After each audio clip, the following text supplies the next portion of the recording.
suddenly one of the knights hit me in the side with his huge hammer. I fell to the ground, and my return stone slipped from my hands and fell nearby. I lay on the ground and realized that my end might be near. All the knights who were nearby began to converge around me. But, still, I was able to get up and began to fight. I fought them off as best I could.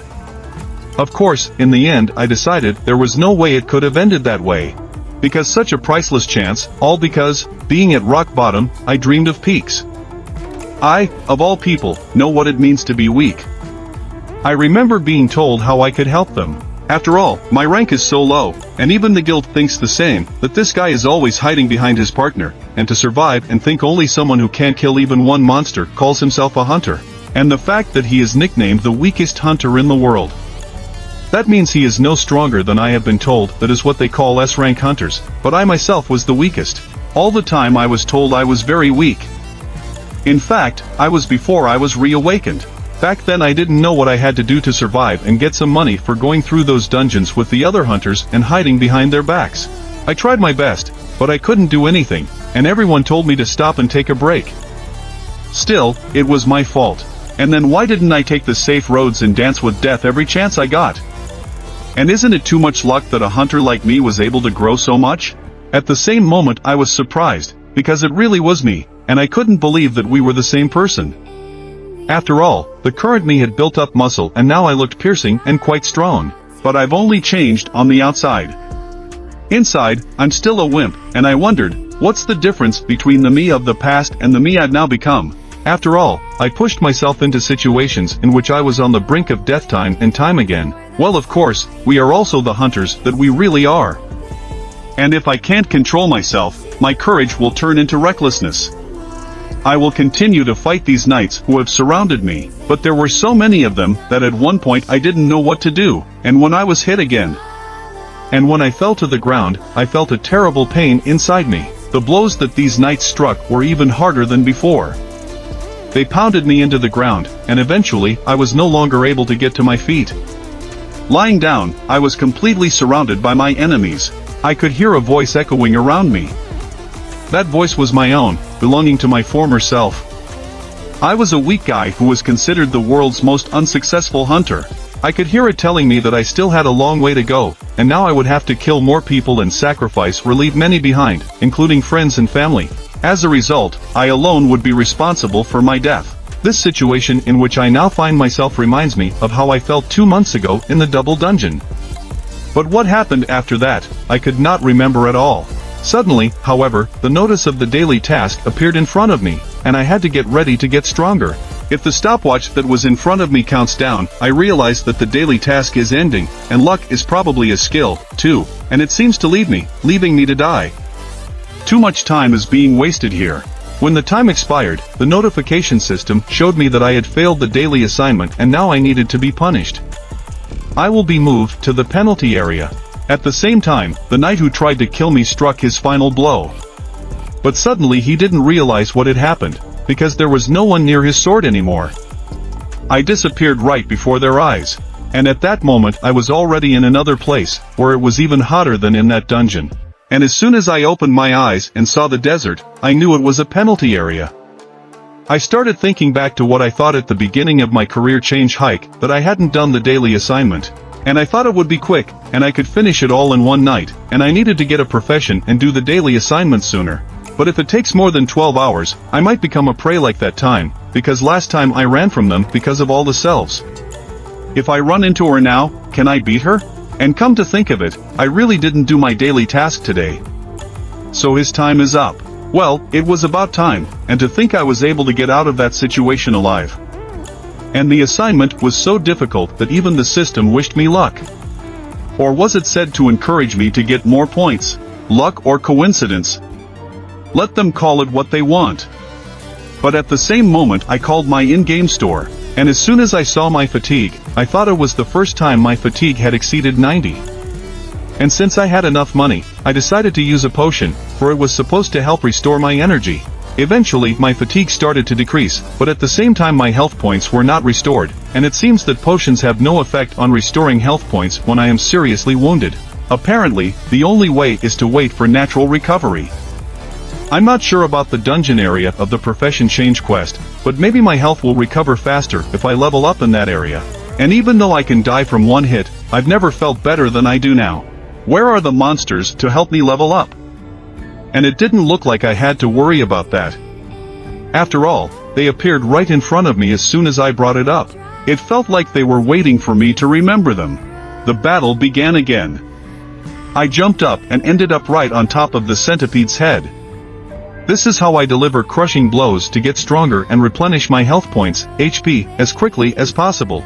If I can hold out until the end, I go back to a place where I can get a very good profession. I only need to last 4 hours. I realize that what doesn't kill me makes me stronger. After all, I don't have any more backup lives, and now I just need to get as strong as I can so I don't end up in situations like this in the future. That same day, late at night in the house where I lived, my sister got up to go to the bathroom. However, she was contemplating the strange dream she had had. When she looked at the time, she realized that I hadn't come home yet, that I was still working, or maybe I had a girlfriend. She thought about the fact that she had definitely told me about the parent-teacher conference that was to be held today, and she hoped that I would come to it. I had been fighting for over 3 hours now, and I was only 15 minutes away from completing the penalty assignment. I kept fighting against those centipedes, which were very strong, but with my death blow I was able to kill a lot of them. My skill level in the death blow was higher. Also, I was able to increase my level and recover my hit points, HP. I ended up with mountains of centipede corpses lying next to me, as expected. In the penalty area, you can heal yourself by leveling up. Also, thanks to the ability to use the store, I can heal with items. There were only 3 minutes left before I was back to my profession change mission. I still have a little time to prepare, as the basilisk fawn is not enough to break through the knight's defenses. I have to do my best, and I need a stronger weapon. When I opened my store, I saw a dagger capable of piercing heavy armor, so I bought myself a dagger called the Night Killer. Even though it cost 2,800,000,000 gold, it was a bit costly. But things should go differently, because when I used this dagger against opponents in heavy armor, my attacks deal an extra 25% damage. In addition, I decided to purchase bandages and wrap them around my arm, taping these daggers directly to my palm. I realized that if I did that, I wouldn't lose my weapon, as I did with the return stone, and would find another way. I have no other choice, I must try, and I still have one more rune, the Ruler's Touch. This skill can be obtained by destroying a rune. When I killed the Overlord, it allowed me to absorb and learn invisibility. I finally mastered this skill, the Ruler's Touch, and I can control objects without touching them. This skill requires no mana, and the description of the skill gives the impression that it is quite effective. Maybe that's what that guy was using. I don't think I can move too many objects, though. I was right. I couldn't move big objects because my level was still too low. I stood and watched as the completion of the penalty task approached. There were only a few seconds left, and this was my last opportunity. It was all I could do. Now all I had to do was rely on luck. When I got back, I realized that the number of knights had increased considerably in a few hours. As soon as they spotted me, they immediately rushed at me, seeking to destroy me. However, the first two who ran forward were instantly cut down by my daggers. They were surprised that I was able to chop them up, and this Night Killer effect definitely helps me. It's much more effective than fighting them with my bare hands. 10-10-10-10-10-10-10-10. I was killing centipedes and leveling up, and before that I was gaining experience by killing Iris the Warlord. The system was saying that there would be no healing effects from the level increase, not that levels in general would not increase. Although mages continuously use spells, they never attack me directly. Only knights perform such attacks. Then I wondered what kind of spell they were using. Perhaps a weakening or some sort of curse, but I didn't feel anything like that. But suddenly I realized that it was summoning magic, and as time goes by, more and more knights appear. And no matter how many knights I kill, I get experience for them. But these monsters, they were summoned by someone else. So I don't get experience for them, and the summoners were the last ones to come out of the gate. And they were mages. When I threw my dagger, I was able to kill one of the mages. As soon as I killed that mage, all the knights he summoned began to disintegrate into pieces. It turns out that the knights were summoned through a gateway created by the mages. And that's not the end of it. I have to find the remaining mages and deal with them. But as soon as I used my invisibility skill, I sensed that the mages detected my presence. And then I realized that they seemed to have found me, but that's what I expected. Because of this I was able to find them, and there were only 5 mages left for me to kill. But with my skills and my new blade, I knew that I could complete this task and take out all my enemies in this dungeon. Thanks to my dagger and my skill with the ruler's touch, I was finally able to take out the first enemy that stood in my way. There were 4 more to find and destroy. The mages were not heavy opponents, for they always summoned knights and stood on the sidelines, watching the battle unfold. But now I need to find and finish them quickly, because if I don't do it quickly, it will take a long time, and it will be harder for me to fight them. I started running and killing all the knights that stood in my way. With my newly acquired blade, I was able to cut through all the knights with great ease. Thanks to my ruler touch skill, I was able to win. I will cut them all to pieces and stand on their armor. For I am far stronger than all of them put together. They're annoying, running in different directions and trying to do something, but there's no way. I'm stronger now than I was 4 hours ago. Well, just as I decided to relax for a while, one of the knights who was hiding behind me was able to strike me with his sword. I instantly turned around and sliced his sword in half, then severed his iron head. This caused me to start bleeding, which only increased my rage. I stared at him and shouted how much longer he would try to hide behind his knights. With my skill I was able to get close to him, and eventually defeat him. There were only 3 mages left, who decided to team up and began summoning something horrible that ended up under my feet. And suddenly all the remains of the knights that had been defeated by me, or were lying under my feet, united into one terrible knight. But it looked like a golem. It was too big, and I had to jump off its head, for it crashed straight into the ceiling.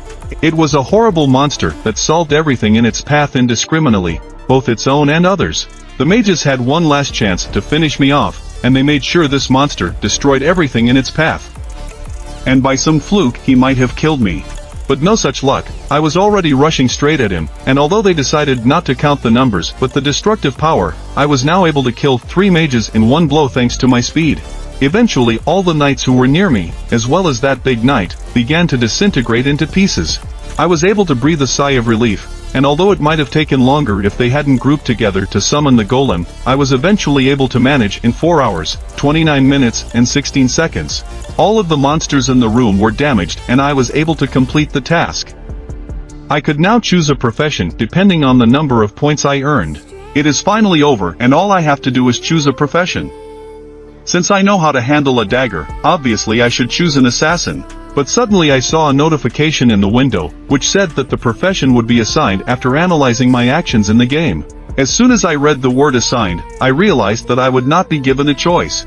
Although I had developed all characteristics, including strength and dexterity, perhaps I would become a warrior because of my high strength score, or an assassin because of my dexterity, or maybe because of my stamina. Either way, I would become stronger. I began to read in the notification window that wherever I went, the Reaper was following me, and the player's path was paved with corpses and soaked in the smell of blood. I didn't understand what the system was telling me. As I read on, I realized that because the player has power, he does not rely on his teammates, but overcomes everything with his own strength. Judging from this text, I realized that it would be a warrior. My thirst for power can be so strong as to be able to summon those who wander between death and removal, an army of the dead, obeying my commands to pave the way where my will be the law. I will no longer need anyone else's help after what I have read about the army of the dead.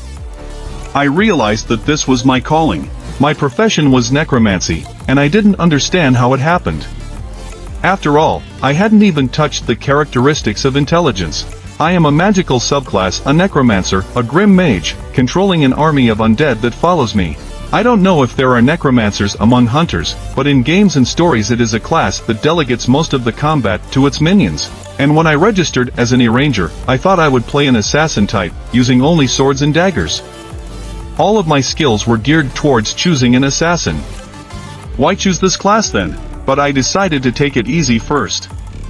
After all, if a necromancer has advantages, it's that, according to the system, I can create my own army.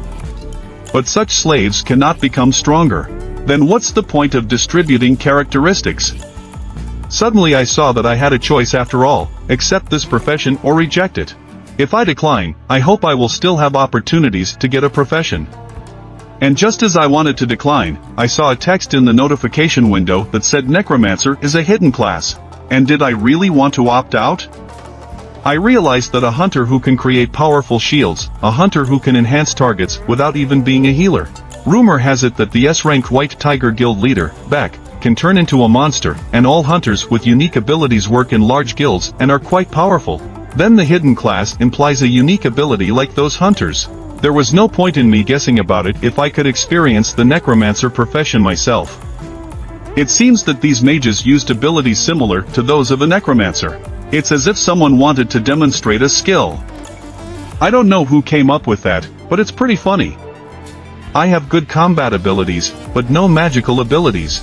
If a mage has melee abilities and can create an extra army, he'll be able to sweep high dungeons on his own. In this game, our abilities depend on skills and characteristics.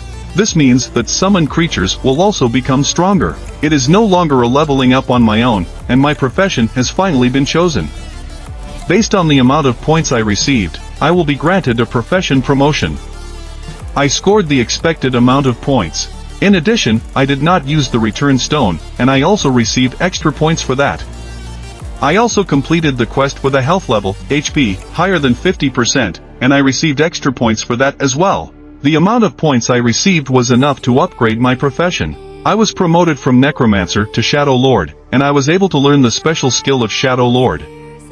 I gained additional characteristics, and eventually I was given the title of He Who Outdoes the Enemy.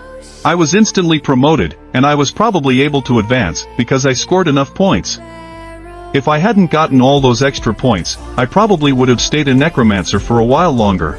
Suddenly I started hearing some kind of scream, a scream of pain. I decided to see if I could summon these knights, but I ended up with nothing, and I realized that this was a necromancer's skill. Shadow extraction is a skill that is used to summon corpse creatures. If you are a necromancer, a command-type profession, you must choose a command phrase to summon. I thought about it and eventually came up with the phrase, rise. Immediately all the knights who were near me began to rise to extract the money. Shadows began to appear from their armor so black that I couldn't see any light that was inside them. And it looked pretty cool. I was able to turn a dead body into a shadow soldier using its mana. The higher the characteristics of the target and the more time that had passed since its death, the higher the probability of failure. I can absorb created shadow soldiers and save them. Shadow saves can be summoned and reabsorbed whenever and wherever I want. I realized that the system wanted to tell me that I could turn all these dead people into summoned creatures. Right now I had 27 infantrymen and 3 mocks, and I can create 30 shadow soldiers, but I can only keep 20 of them. I reached my shadow retrieval limit, but suddenly wondered if I could get a shadow hunter of rank A or S. I decided to test this on a commander-in-chief I recently fought under the name Igris. I already have 2 creatures of rank A or above at my disposal, and when I looked at Igris I realized that I could use shadow extraction on this target. If I'm going to use shadow extraction again, I must first release 1 or more shadow soldiers into combat. By taking advantage of the cancellation of the extraction, I must let go of the 11 weakest. I'm sorry, even though I summoned them, I started to cancel the extraction on the 12 infantrymen, and I can't re-summon the shadow soldiers I let go into combat. I began to look at that blood-red Igris warlord. If I can get a servant like that, I'm afraid to imagine what will happen to anyone who wants to attack me. After all, I could just stand by and watch my servant deal with all my enemies. And as soon as I ordered him to rise, I realized that I had failed. The shadow extraction didn't work, and I still had 2 more attempts to make. I realized that it's not that simple. The chance of successful extraction is based on the characteristics of the target and the time elapsed since death. I was the boss guy here, and it's been over 400 hours since he died. And, of course, it's not going to be easy. There were 2 tries left. Once again I ordered him to rise. Well, the shadow extraction didn't work again, and I had 1 last try left. I turned my attention to the throne beside us, and began to tell him to stop protecting the one who was already gone, and to try to protect me, the one before him. I ordered him to rise again, and his shadow began to rise toward me. And, finally, it did.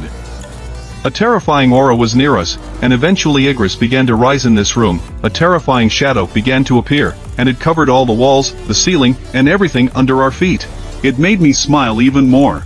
I decided to just call it Igris instead of Bloodred and Igris. I was finally able to improve my shadow. My shadow has reached the 7th level, and a name can be chosen for a shadow ranked higher than knight. From this day forward, my commander-in-chief will be called Agris, and at last I have been able to extract the money successfully. My title represents the title of one who has outmaneuvered his opponent. The title is awarded to those who heroically defeat the enemy, and their characteristics increase in proportion to their loss of health. Characteristics are increased by 1% for each percentage of health lost. At the same moment, all those I resurrected bowed to me, which pleased me. I asked them to take care of me in case I couldn't protect myself. A little later, I started to walk out of the portal and felt the fresh air. As soon as I stepped out, I looked at the sky with new eyes. For I was now much stronger than before. The next day, I was up early in the morning. I was lying in my bed, very tired and exhausted, but suddenly my phone started ringing. I picked it up, and they started yelling at me that I was still asleep. But I started to say that I was a little tired, but suddenly my sister told me to look at the time, and it turned out that it was 2 o'clock in the afternoon. She started yelling even harder that I had to remember that I had to be at school today and preferably by 5 o'clock. I jumped up out of bed abruptly and started telling her that I would make it in time and she shouldn't worry. After showering, I started looking at my clothes and realized that I needed to dress up better. I was going to meet my sister's teacher in a little while after all. I was already at the bank when a girl called out the number 280, and it turned out to be my number. I went up to her and she asked what she could do to help me. I asked her to help me open a new credit card and fund my account. However, this girl was a little confused when she saw the number on the paperwork she was given. Because there was a lot of money in there. For a whole day and 4 billion, she didn't understand where I got such a sum. After all, I looked so young, and she decided to ask me what I was working for. But I answered that I was a hunter, and then she reminded me that people say hunters make decent money. And she's bad that I'm high early on. She started saying that their bank recently started offering new terms for VIP customers and they have good reviews from their customers. And wouldn't I want to give it a try? But I decided not to try it and said I didn't need to. After the bank, I went to school, where my sister met me, but she looked at me differently already. She asked me if I was really her brother, but I didn't understand what was wrong. She started asking me if people could change so much in such a short period of time. But I started to tell her that I had a meeting with my sister's teacher and if she wanted me to come in my gym clothes. And as soon as we started walking along, all the students looked at me strangely, especially the older girls in high school.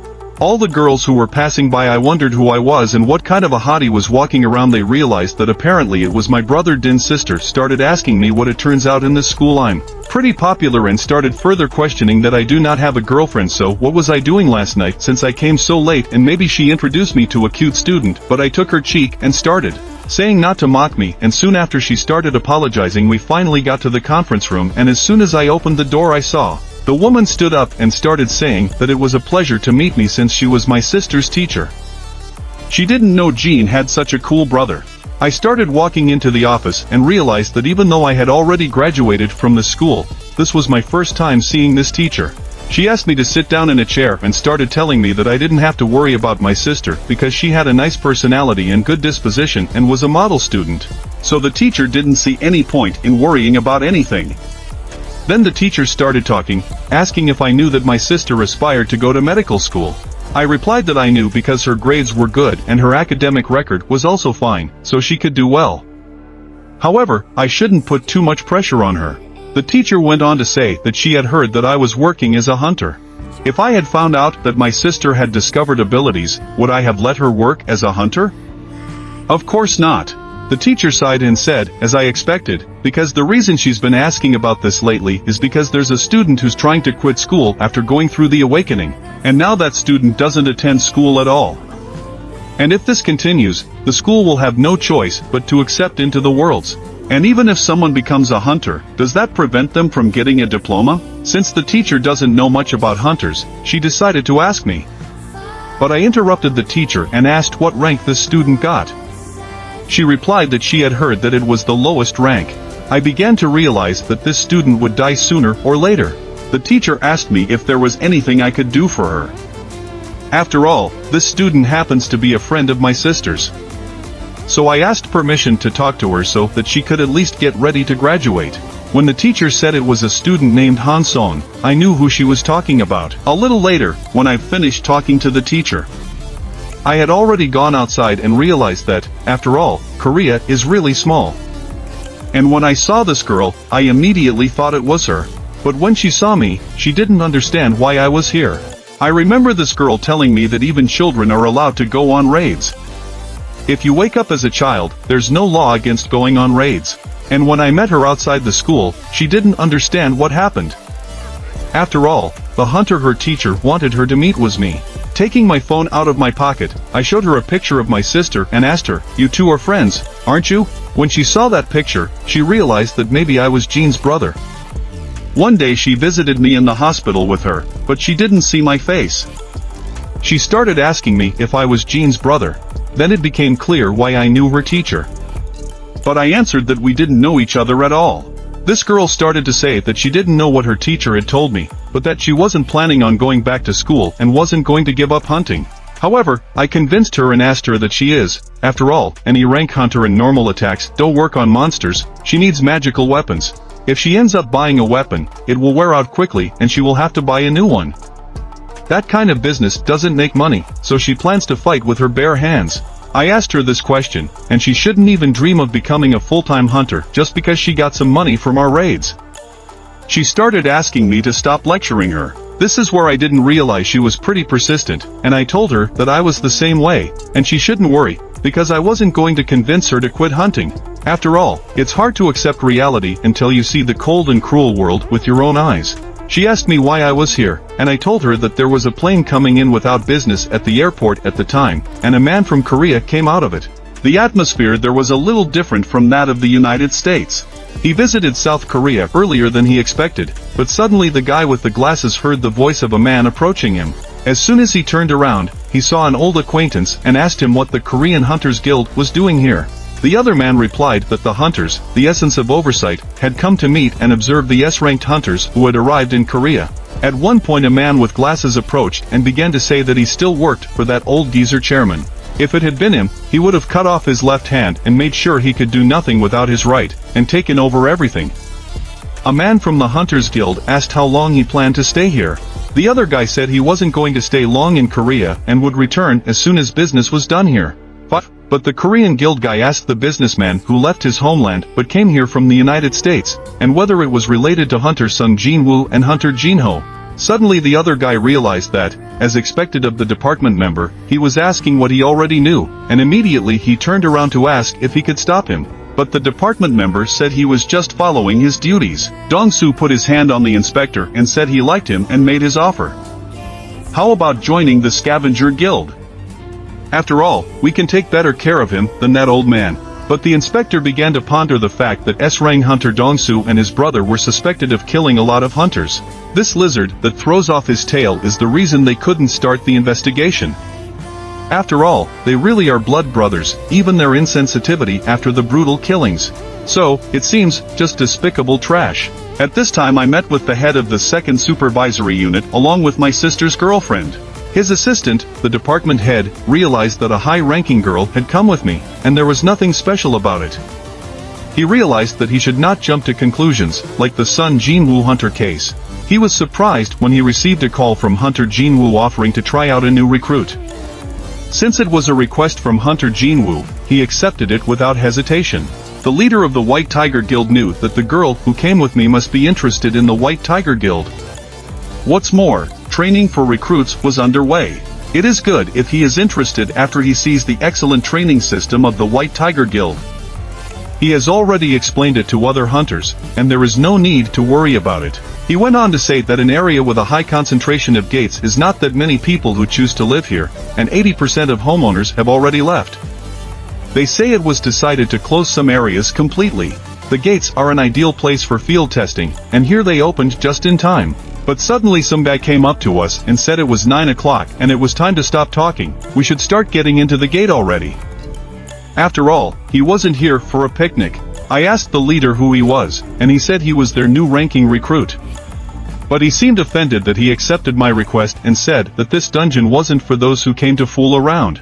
I started to look closer at that guy and realized that he had a tank profession and was part of that group as a first-ranked recruit, and there were 12 of them in all. The department head began to say that this might seem a little redundant. How many hunters are involved in gate closing? But they're still new recruits, and they need to gain experience with dungeons first. I contradicted him, however, and told him we should bring 12 recruits here. If the raid is too easy, the effect of such training will greatly diminish. Besides, my partner would more quickly understand the difference between herself and the other hunters, and understand how helpless the hunters of a lower rank in the dungeon are. But I'll just have to watch the raid from the sidelines if it gets too easy. And so we began to enter this portal, and I was the last one to go. And just as I was already fully into the portal, I got this weird feeling, and the gate started to change its color to red. Everyone who was outside began to realize that this couldn't be. After all, the size of the gate fluctuated like waves, and something was wrong. It began to feel like the gate was completely different from what it had been before. Yeah, plus, an ominous feeling had taken hold of me, and I needed to get out of here as soon as possible to make things go back to normal. The last thing I could yell was for the chief to get the main group here immediately. And that was all I could say, because the portal closed immediately. Those guys outside didn't know what to do now. After all, Hunter Jean had been sucked into the gate. That's a problem that can't be solved just by calling in the main group. I decided to call the head of the guild directly. And as soon as the guild head picked up the phone, he was told that it was a red gate, but he didn't understand how a red gate could even appear in this place. And if it was true, he had to check it out in person. At this time in the late afternoon, Dongsu was driving his car from the airport. He was not satisfied with the car, for it was not good enough to accompany a hunter like him. At this speed he would have gotten there faster, by running. However, the guy from the Korean Hunters Guild who was driving started to say that they couldn't get his body, and the funeral was held with an empty coffin. He asked if Dongsu wanted to visit his grave. But Dongsu began to say that it didn't matter how his brother's funeral went, he wasn't interested in dead people, he was only interested in his brother's remains. So now he heads to the dungeons to find the guy who killed his brother. Dungeons are a must for hunters, and the number of open gates in Korea was very high in the 21st century. It's not a problem to find someone who's going through the dungeon now. Jinwoo seems to have just gone into the dungeon. The rules inside and outside the dungeon are completely different, and no matter what he does with it, it's none of his business. At this time we were already inside, and it was eerily cold. All of us didn't realize where we were, for it didn't look like dungeons, and even the gates were gone, which were literally just behind us. But I didn't feel anything suspicious about the place. I thought that these gates had simply transported us to this world, but something had gone wrong. Suddenly I heard something approaching us. With my dexterity, however, I was able to dodge an icy arrow that was close to the face of my sister's friend, who had gone with me on this raid. Some arrows did hit the target, and the guys who came in with us, with frightened faces, started yelling that it was an ambush and everyone needed to duck. But I noticed that there were snow elves visible in a tree not far from us. But from that distance, I didn't even sense their presence. Those who had not encountered them used the term snow elves. Those who had already fought them, however, used a different term. In contrast to such a beautiful name as elves, observing their relentless pursuit of hunters, they were given the nickname White Walkers. At this time, the head of the White Walkers Guild arrived at the site, and as he approached the gate, he realized that it was tightly closed. This became a problem, and the head began to ask his subordinate if he had summoned the Korean Hunters Guild. The subordinate replied that yes, he had summoned them, but they pretended to be stupid and claimed it was just a low-ranked gate. The head of the White Tiger Guild understood that they were bastards, because red gates only appear in higher-ranked gates, and they say it's magical energy coming from another world. Behind this gate, just judging by rank, is a terrible mistake. The gate in front of me is at least below rank, and possibly even A rank or higher, if we are unlucky. But I asked the leader if they should measure the gate with their magical energy meter. He replied that magical energy, and in their current state they could not figure out the rank of these gates. The head of our guild asked how many people were inside, but the subordinate replied that 12 people went in there. The head asked how many of them were high-ranked hunters, but heard that there was only one A-rank hunter as captain and 7 ranked hunters. They don't know if the recruits who went in there will be okay. Because gates can be either A rank or B rank, and the chapter rules out the possibility of an S rank gate that could lead to a national emergency. And even if it is an A rank gate, it requires at least 3 A rank hunters. But if it is an A-rank gate, it requires at least one S-rank hunter. So if it's an A-rank gate, everyone inside can be considered dead already. And if they're lucky, maybe 2 or 3 B-rank hunters will come back alive. But the subordinates began to say that there were actually 2 more people inside who weren't part of our guild, and one hunter he'd recently looked up to. And the head began to ask what rank this hunter might be, A or B. But the subordinate began to turn his head, which meant that there was an S-rank hunter inside. I heard on the head that he was E-rank, but I was in this forest at the time and saw the guys who came after me die from the arrows of the White Walkers. I realized they were observant. They managed to find the 2 weakest hunters in our group. If this had happened a couple of months ago, that arrow would have gotten me, but I figured I'd kill them with my own hands. But suddenly the guy in the big outfit, who was thought to be a tank, started saying that it looked like they were greeting us with these actions, and he wasn't sure how many of us understood the situation we were in. But inside the red gate we can't go back until we're all dead or not, dungeons lie hidden. The girl who came with me began to ask me what the red gate was. I began to explain to her that it was a special gate that connected us to another world, and once we went in, the gate completely closed, and no one else could come to our aid. It's a place from which we can't get out until we kill the boss or until the dungeon itself opens. In other words, we're stuck. At the same moment, that guy started to introduce himself as a top-ranked hunter, and his name is Kim Chul. He went on to say that now we all know that this is the Red Gate, and he will take responsibility for our survival. He began to say that he doesn't claim that all of us will be able to return alive, and we can't wait countless months for the dungeon to open on its own.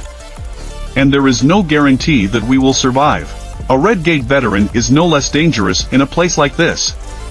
How difficult it will be to lead a large group of people, so we must form and lead a squad to clear the dungeon. If we stay here, we will either die of cold or be ambushed. And even if no one wants to go clearing the dungeon with him, he'll go alone, and of course the question was who wanted to join him. Some of the guys immediately expressed a desire to go with him. I looked at the whole thing and realized why they agreed. After all, they would have a better chance of survival by teaming up with a hunter of that rank. But suddenly Kim pushed one of the hunters away and started saying that he was sorry, but he would not take someone of rank C or lower into his ranks. After all, one day spent in the Red Gate is only an hour outside, and at worst it will be countless months before the boss is killed or the dungeon is opened.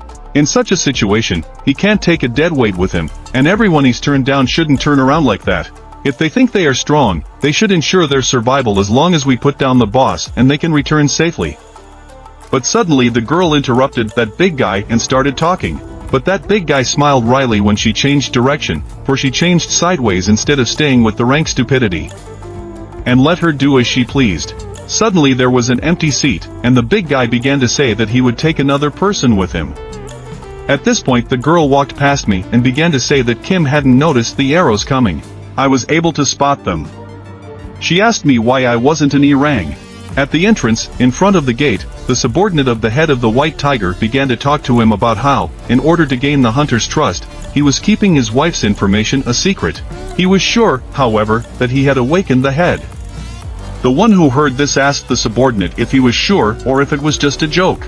But the subordinate still could not get a definite answer, at which point the head realized that the only person he could rely on was Big Guy Kim. The subordinate, however, remained puzzled. After all, if the master had met the hunter Sung Jinwoo, he would have seen for himself and would have understood everything. At the same time, the head of the first supervisory department began to say that Kim shouldn't have any problems, because his training results are very impressive. He doesn't lag behind the members of the main White Tiger attack squad in strength. The head thought to himself that this guy Kim, he's not one to be easily ignored, even among the high-ranking hunters. And with a man like that as raid captain, they should be strong enough to clear the dungeon. But suddenly some other guy came up and started saying that if he heard everything right about what was being whispered here, he rang hunters who may have been over-awakened. Our Kim is much better than some hunter with no basic knowledge. At the chapter helper said we'll see who seems to be right. Yes, they'll be back, but suddenly their conversation was interrupted by the sound of a car pulling up to them, and the guy who was getting out of the car started asking what happened here. Dong Sun came out of the car and started saying that he had heard about the rank gates. Did they really end up here? Why is the precious master of the White Tiger Guild here? But as soon as the head of the White Tiger saw this guy, he started to get angry. He did not understand why this man, a scavenger guild hunter, had come here. The head of the white tiger began to ask him why he was in Korea, but Hunter Dongsun began to say that he had stopped by to take care of some business, but he didn't expect to see the head of the white tiger guild here. It turned out that Korea was really small, but the head of the white tiger began to get angry and his strength began to show. He already began to say with a serious face that he should just answer the question of why the man who should be in the United States is back in Korea and doing his business in the White Tiger Guild territory. But Dongsun also wants to ask something, why this lousy hunter joined the White Tiger Guild and what they were thinking when they hired him. He says this about the hunter Jin Woo. And once the head of the White Tiger heard that, he couldn't understand how the S-Rang hunter was related to Jin Woo. Dongsun went up to the gate, and when he touched it, he did not immediately realize that it was a red gate. But at this time I asked the girl who came up to me how she could be so calm about recruits, and she said that the first thing they learn is inside the dungeon, where anything can happen. This was especially true of Kim Chul, who received special instruction. He was honored to join the main attack group. At the same time, we started splitting into groups. One went down the path and the other went into the woods. And as soon as the other group approached us at the end, they wished us luck, and I told them that I would wish them luck too, but already in the woods. At that time a girl came up to me and asked if I was going to answer her question. But I was thinking only of myself, and the girl, looking at me, realized that I, at least, had a high rank. Or maybe even a C rank. After all, I looked pretty strong. But at that time the other group noticed a trail of some big paws in the trees. I didn't realize what was inside the woods where we were headed. It was snow bear territory, and by the mistake of one inexperienced Irang, innocent people were about to die. But the other guy started asking Mr. Kim if he thought he would ever get an Irang position. But Mr. Kim replied that no way, because he was just an E-Ranger. But suddenly Mr. Kim sensed something and started saying that our squad would be on its own and everyone needed to get ready for battle. Outside, however, a conversation continued between the head of the White Tiger and the hunter Dongsun. Dongsun began to say that he had come all the way here to see that guy, and he was stuck in the red gate, and it was hard to even get a glimpse of Jinwoo's face. But the head of the White Tiger couldn't understand why they were all so interested in the anti-boy named Jinwoo. At this time, the big snow bear was fighting against the captain, and it seemed that the battle was on equal footing. But the captain began to attack harder, causing the big paw of the snow bear to be turned the other way. The captain continued to beat him with his big axe. The other guys who watched this admired their captain. After all, they had expected this kind of behavior from him, for he was an experienced hunter and different from the others. He had handled almost an entire pack of snow bears almost single-handedly and was sure of himself. The boys decided to take all but the organs of the meat to provide food for themselves. With this meat they could survive for a few days. It was a wonderful start for them. The captain began yelling at his charges that it was all nonsense. After all, we can't relax until we're out of the woods. After all, we've only made it through now because of him, and by now the others should be bear snacks by now. But those others the captain was talking about, that was us. We continued to walk through the snowy forest, but the girl began to tell me that we couldn't go any farther. I asked why not. She pointed her hand into the trees and asked me if I could see that this whole area marked by gentle bears and the whole forest was snow bear territory, and we should go back before the monsters showed up. But I started to tell her that if this area belongs entirely to the snow bears, then we shouldn't go back. After all, I have a plan, and that's why we're going deeper into the woods. But that girl started to get nervous, because she didn't want to hear what I was telling her. She thought I was just in a hurry to die. I went on to say that this was snow bear only territory in the woods, and we should only worry about bears. Better to deal with snow bears than snow elves.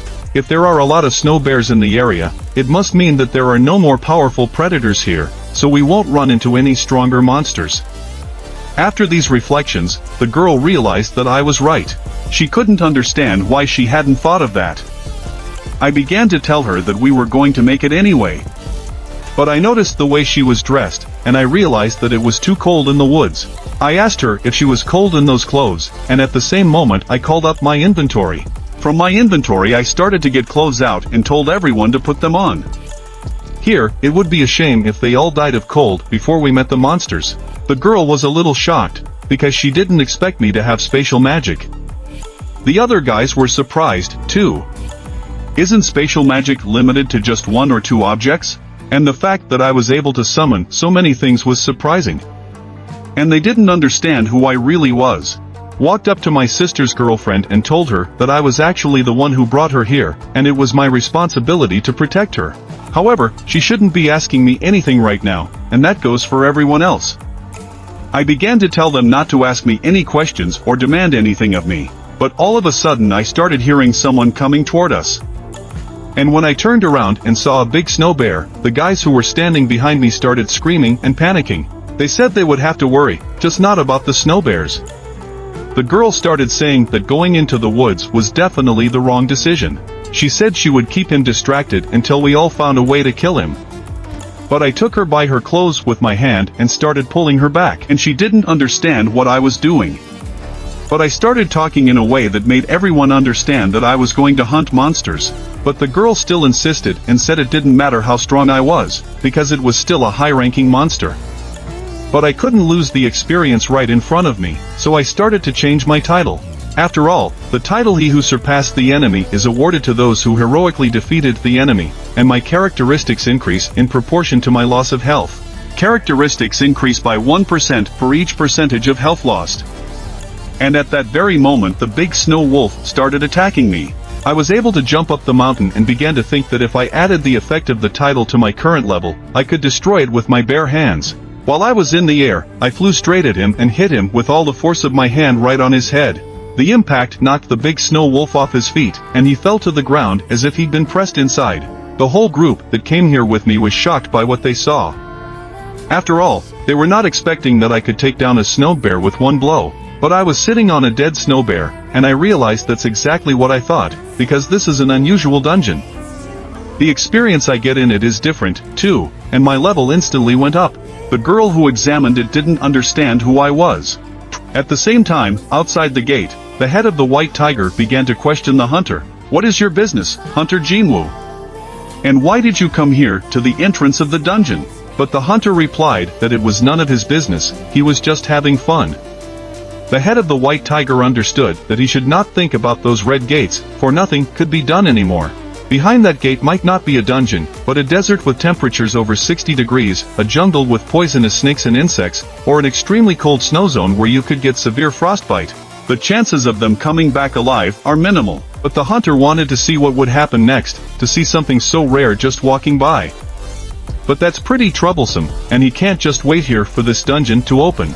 The inspector stood near the others and began to ponder that Jin was lucky, for this is a red gate, and even an S-level hunter is powerless here. But he'll be even luckier if he can come back alive. But at this time already, when the sun had set, we sat in the woods and lit a fire, and on it we ate the meat that had been achieved during the battle with the gentle bears. The guys started to eat the meat, but for them the bear meat was a little tough, but it was pretty tasty.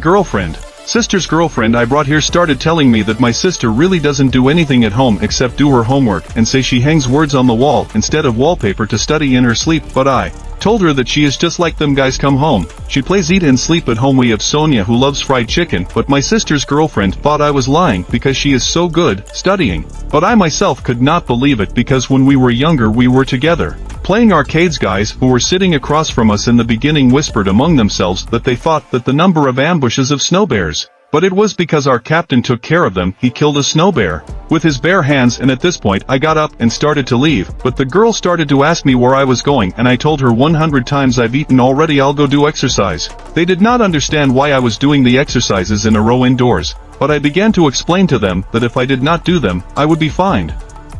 At that point they realized that I was definitely weird. A little while later I found myself on a tree branch and hanging head down. I started doing abs exercises, but that quickly bored me, as I couldn't afford to fall behind the group and end up in the penalty area. So I decided that when I warmed up, it was time to go hunting. I didn't get much farther away, at which point a bunch of awful snow bears started advancing toward me from some black portal. I stood in front of them, but the question arose, will my shadow soldiers be enough for all of them? And as soon as I said the word rise, a terrifying shadow appeared behind me, from which my soldiers began to emerge.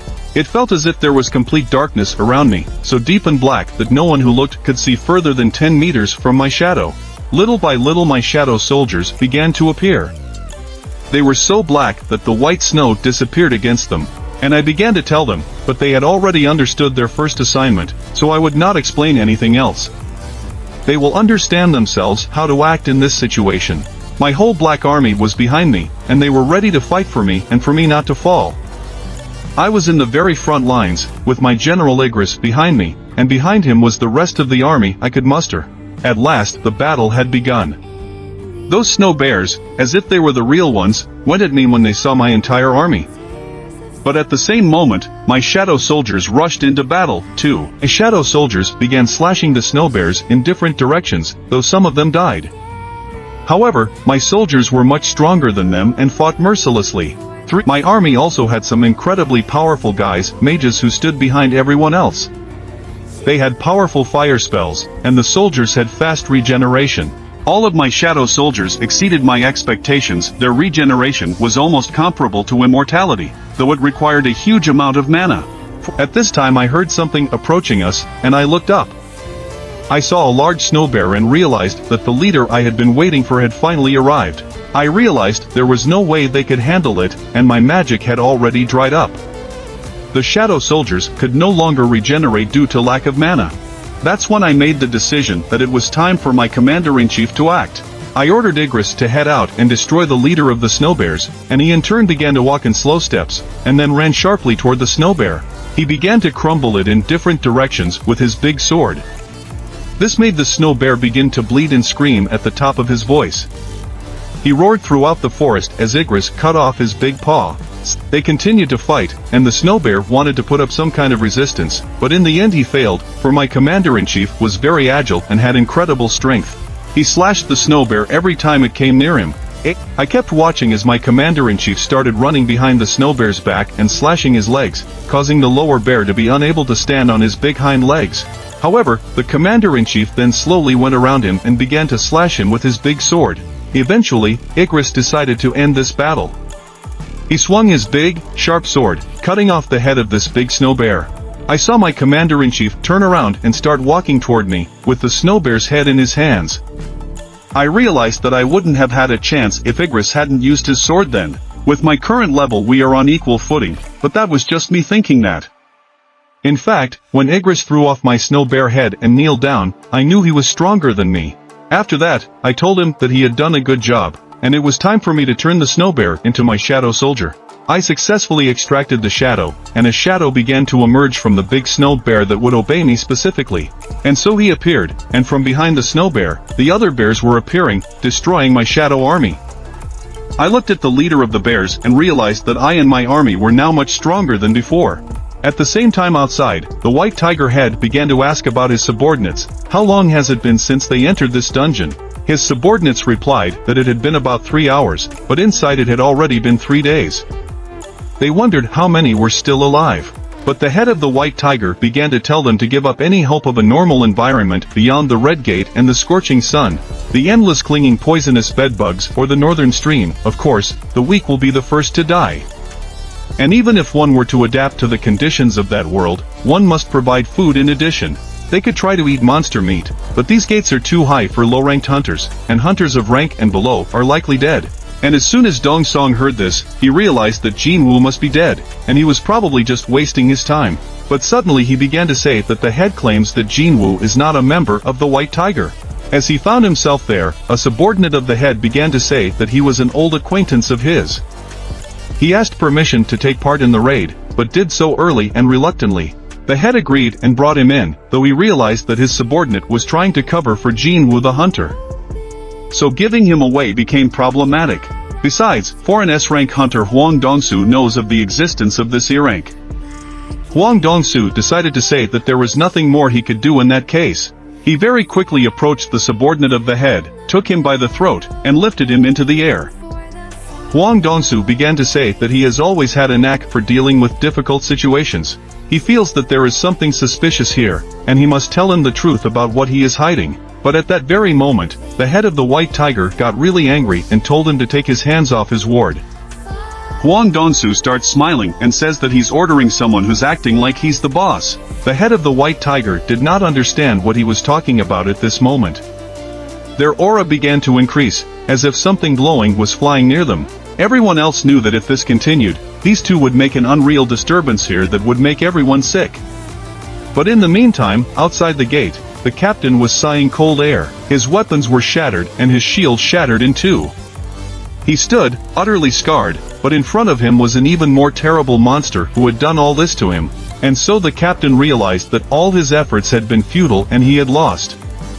For the monsters that attacked them began to drag and break everything in their path, destroying almost his entire group.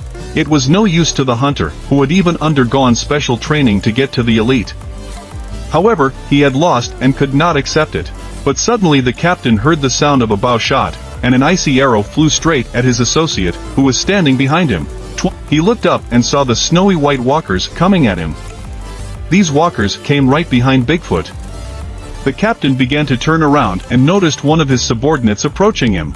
He was covered in blood and badly wounded, but suddenly something appeared that was able to finish off his subordinate, and now the captain was the only survivor. The captain saw behind him the white walker who had finished off his last comrade in arms. Out of fear he began to scream and run far away from them, but out of the crowd of white walkers appeared a mysterious monster who was riding a horse. A little later, the captain set out through the snow-covered woods, and the cold made his hands freeze. He began to convince himself that if he did not starve for a few days, he would not run away and be defeated. But suddenly he saw very many dead snow bears, and he wondered why he had not encountered a single ice bear after entering the forest. Here was the reason for all this. I couldn't believe these guys could destroy them. But they wouldn't have had enough. And he began to think that it probably wasn't that second group, but Hayaki's monster, and they had to be around here somewhere. He decided he needed to get out of the woods faster, but in the meantime things were heating up outside, and two strong hunters started fighting. The head of the white tiger began to transform into a horrible monster that lurked within him, and Huang Dongsu was gathering enormous power at his fingertips. They decided to fight right here and defeat everything in their path. Suddenly there was a flash, and from that a wave rolled in, lifting all the dust and rocks into the air. The air wave began to sweep away everything in its path, and the boys standing nearby couldn't look at it calmly. To them it was a terrifying force. However, once the smoke cleared, Huang Dongsu smiled, for what he saw looked good. The inspector was able to stop them both. He was between their hands. But he soon realized that had they both not reduced their strength in time, his arms would have been broken. And he began to say that he was the first to suspect Jinwu at his birth. And yet, after being checked by the highest-ranking magical power detector 2 months ago, he was still ranked lower. It was no luck that Hunter Huang Dongsik was dead, but Jinwu does not possess such destructive attacking power.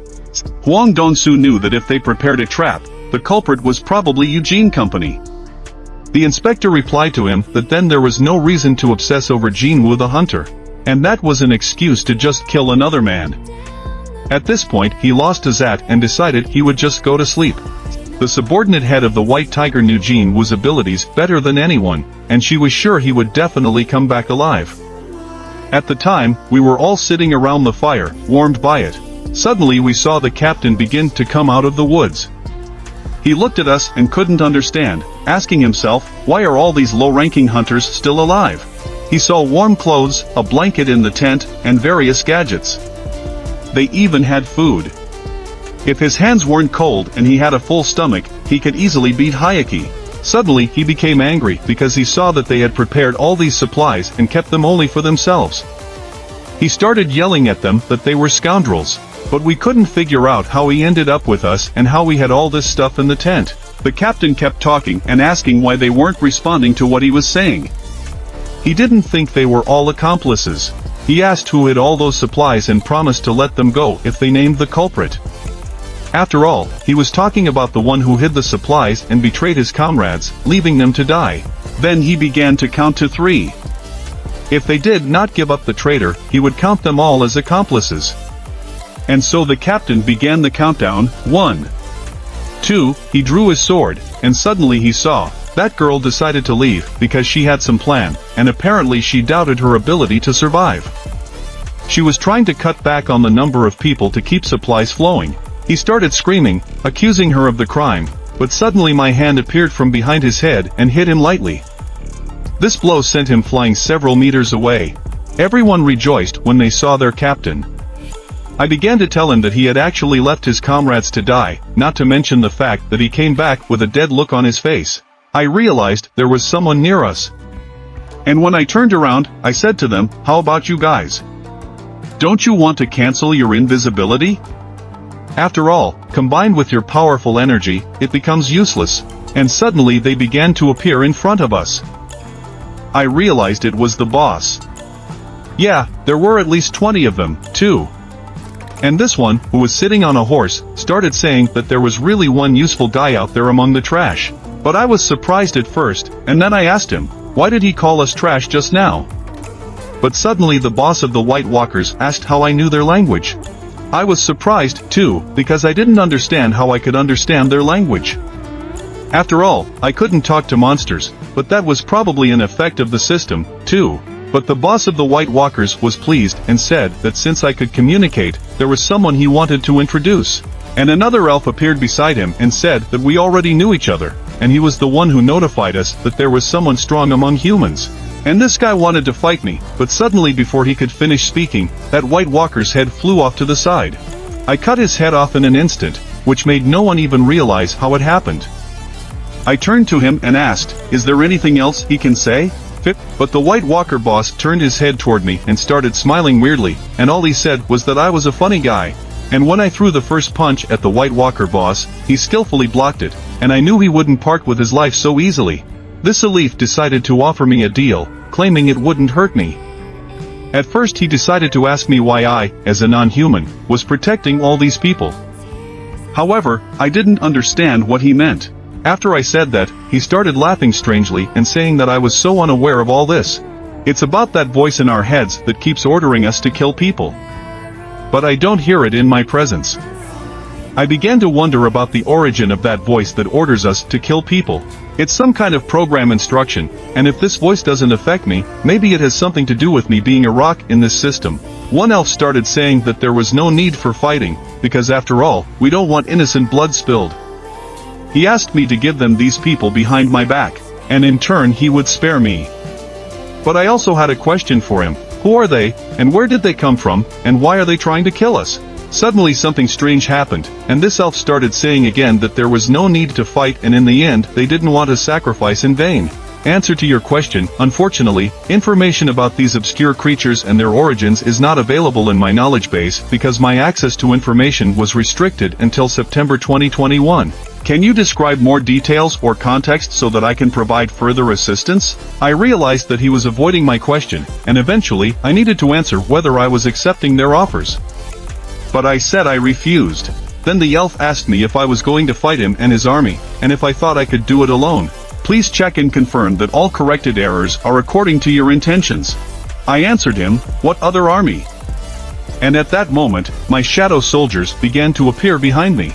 All the people who were behind me began to wonder about it and didn't understand what was going on and what monsters were appearing everywhere. After all, shadow soldiers and even shadow snowbears were everywhere. They didn't understand what was going on. This elf thought it was a cheap trick, but after his words I began to act, and my shadow soldiers began to attack them. And so the battle began in a fierce battle, with the White Walkers on one side and my shadow soldiers on the other. The other hunters began to retreat, as they were undecided about a battle that was beyond their strength. I watched this battle and realized that he didn't seem to be bluffing when he called it a cheap trick. Despite the advantage in numbers, my army wouldn't be able to hold out much longer. They may be immortal, but I can't keep up their numbers for long. From the moment I pumped them, they should have overpowered the elves, but the problem was the boss. That problem was enough to know how strong he was. And even if I teamed up with Igris, it still wouldn't be easy. An ordinary soldier won't do here, and I need a stronger shadow. The boss elf began to say that his name was Barak, and asked what my name was. I answered that my name was Sun Jinwu. I stepped on the captain's sword and thus started running towards the boss to attack him. This caused his sword to swing right back at the captain's sword. I jumped up and wanted to strike this boss elf, but he successfully dodged my attack. I kept attacking him, and my blade moved from one hand to the other, but this elf still blocked all my attacks, and in the end, he kicked me with his foot, sending me flying to the side. I immediately got to my feet and heard him say that he hadn't been this excited in a long time. At that moment my attention was diverted by a mage, who used his magical power to create an explosion that occurred behind the elf. Thanks to the mage I had some time, and now I had to make my plan a reality. At this time, the captain was beginning to come to his senses and get to his feet. He was pondering exactly what had happened. Then he heard my voice when I hit him, and it made him angry. He took his sword and said he was going to kill me. After the explosion, I looked at the fire and knew that it wouldn't just go out. I ordered this alpha to stop wasting my time and come out to me with a horrible grin. He started to run at me and tell me that was all my soldiers could do. But I stood my ground, for I had a plan. And at that moment the captain ran at me, and behind me he ran and tried to kill me. This boss elf realized that he didn't seem to be the only one who wanted my head. But I knew this could happen, and at that very moment I called for my commander-in-chief, who was behind me, and he showed up just in time. For the captain was already ready to kill me. Igris blocked his blow and ended up killing the captain. I stood all in the shadows and knew this would happen. The captain was bleeding all over, the veteran was very badly wounded, and at the same moment the captain realized that I had planned everything beforehand.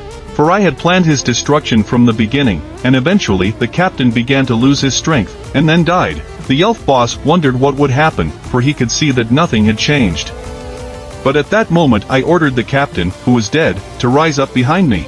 Finally, I was able to get rid of the shadow, and I have a new, very strong partner. He is much bigger than before, and he is much stronger now. Now I have to choose a name for him. After much deliberation I decided to call him Iron, the new knight in my ranks. Then he started telling me to stop, because I don't think this guy could stop him on his own. But I didn't think so. I ordered Iron Man to use his shouting skill. At this point, the dungeon boss began to flinch. The elf started screaming that another strange guy had appeared and that he was going to start with him. The boss began to attack Iron, but he managed to block his attacks with his large and strong shield. And when Aaron struck, the boss was able to dodge it. At this speed he could not hit him, because Iron was big, but very slow. However, the boss didn't know that there were 3 of us here, and that the 3 of us could definitely take him down. My group was watching everything that was going on. They were surprised and didn't understand how all the hunters were fighting. After all, they had never seen a real fight between monsters before, never heard or seen anything like it. It seemed to them that they were seeing a dream. Igris lunged at him with his sword. But at that moment I was behind the chieftain and was able to wound him. So I applied the effects of paralysis and bleeding. Even if he could have dodged a fatal blow in that situation, he wouldn't have been able to handle the 3 of us. After a few wounds, the dungeon boss calmed down a bit and began to tell us in a calm tone that we were a bunch of scumbags. At this point my opponent's resistance was too high, and the effect of my attack was deflected. I knew he was in no position to say such things, so I asked him if I could examine his condition. When he turned around, I saw that all of his soldiers had been destroyed by my shadow monsters. I didn't think that was all his soldiers were capable of. The dungeon leader was angry that I had destroyed all of his soldiers, and immediately rushed into battle because he knew that if he could destroy me, he would get rid of all of my shadow soldiers. However, as soon as I saw him running toward me, I threw my blade at him. But the chief was puzzled by this action and started laughing, saying that I was throwing my weapon like an idiot. But he didn't know that I had a skill that allowed me to speed up a flying blade several times. And once the dagger accelerated, I was able to penetrate his defenses. At that moment Iron was able to sneak up and grab me. And while the boss had nowhere to run, my mages behind me began casting a fire spell. When the Big Bang exploded, only a shadow was left where Iron was standing and holding the boss. The boss came out of that shadow and started screaming that we were all children and that he was going to kill us all. The dungeon boss was terribly angry and was already ready to attack us. But at some point a wound appeared on his side, and thanks to my invisibility I was right next to him. I gave him a crushing blow with my blade, which he definitely didn't expect, and that was the end of it. But the boss couldn't just give up. He rushed toward me, holding my hand. Iron was at his back again and dealt him a crushing blow, which happened exactly as I had predicted. It was over, and the boss was destroyed. At last we can breathe. I finally managed to defeat the dungeon boss and my level went up. I was happy that it was finally over. But suddenly Iron began to mercilessly finish off his opponent, as if he had lost his mind. Although he had turned into a shadow, he remained the same thug as before. As soon as I asked him to stop and calm down, I stepped back and wondered what would happen next. As soon as I stepped back from the Aaron, he met Igris's gaze, but Igris looked at him strangely. Then he lowered his head and walked away. But when Irons turned around, there were 2 more shadows behind him. He raised his hands and shouted with them, "Yo!"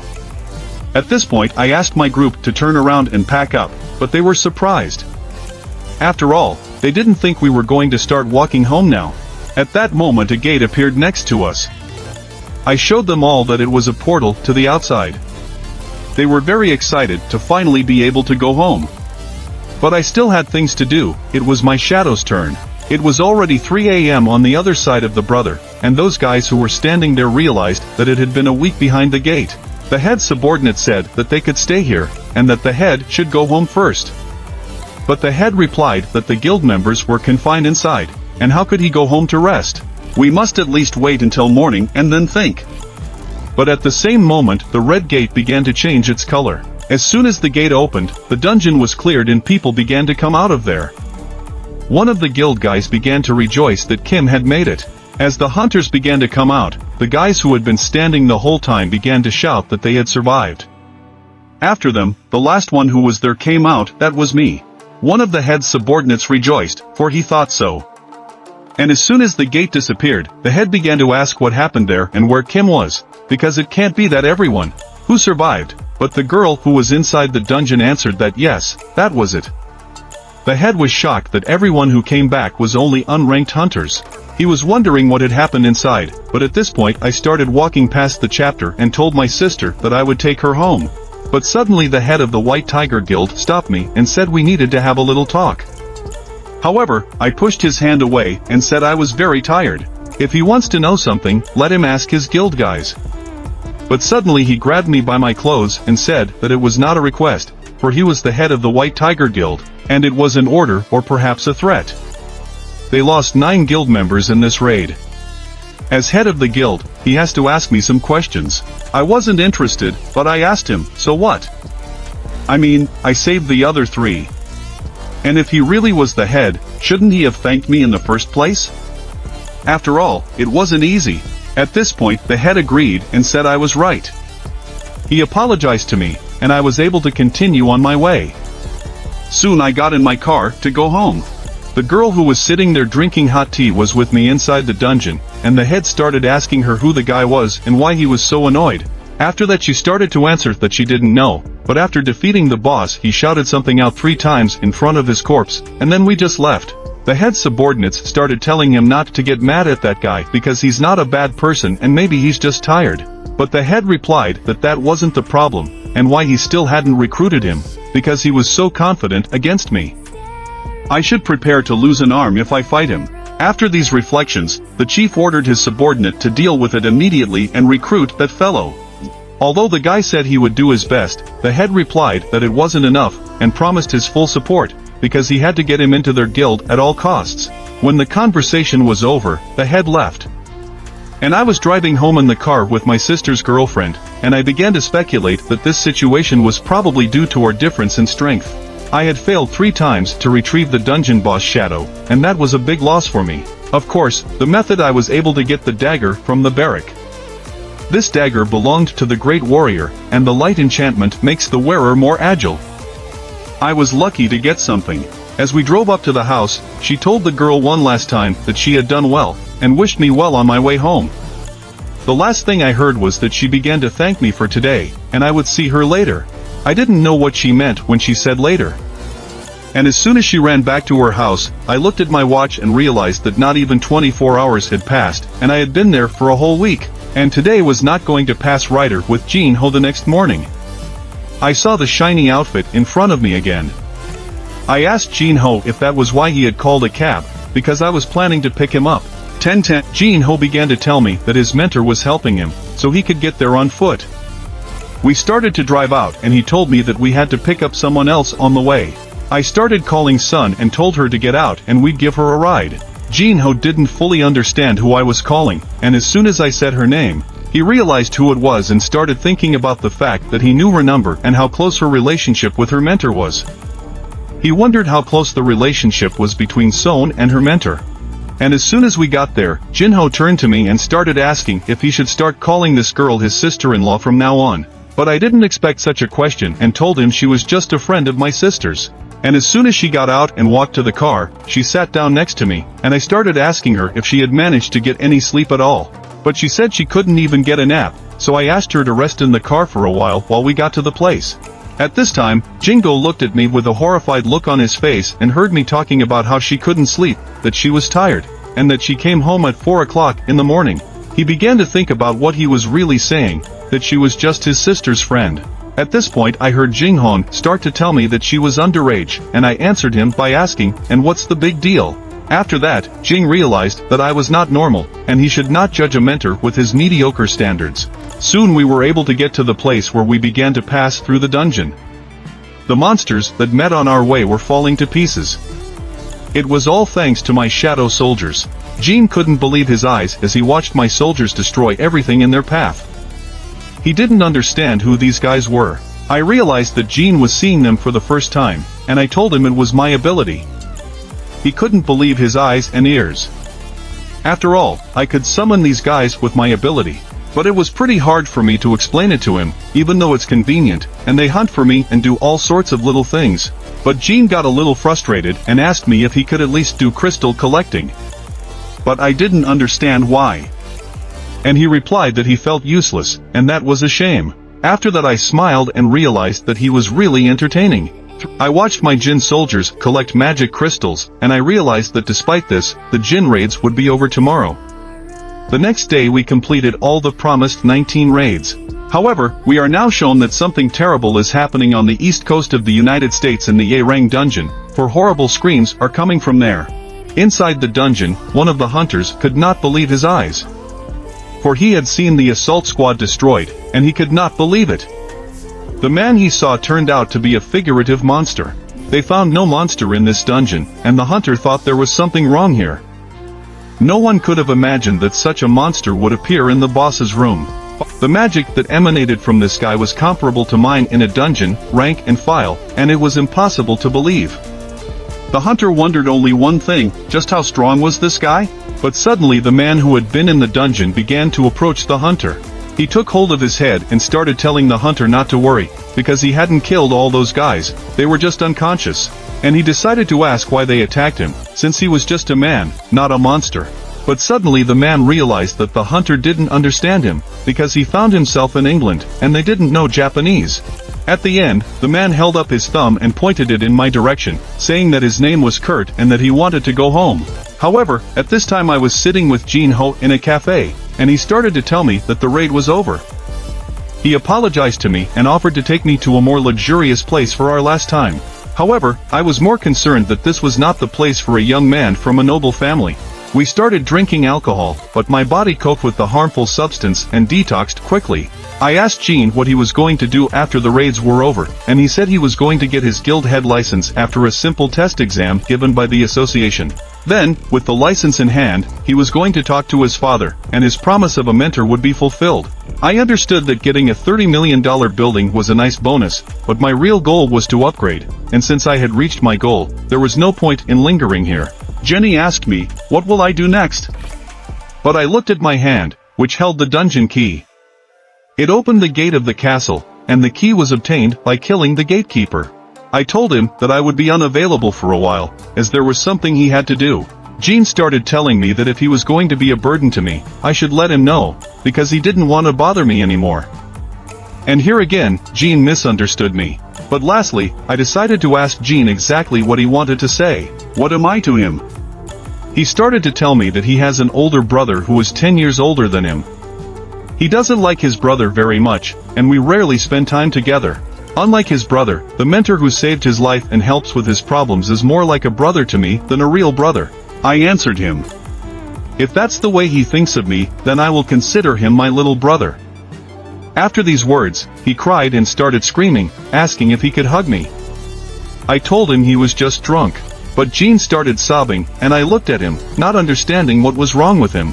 Suddenly I heard a voice coming from the TV, and the news was saying that there had been a major incident during the training of the new recruits.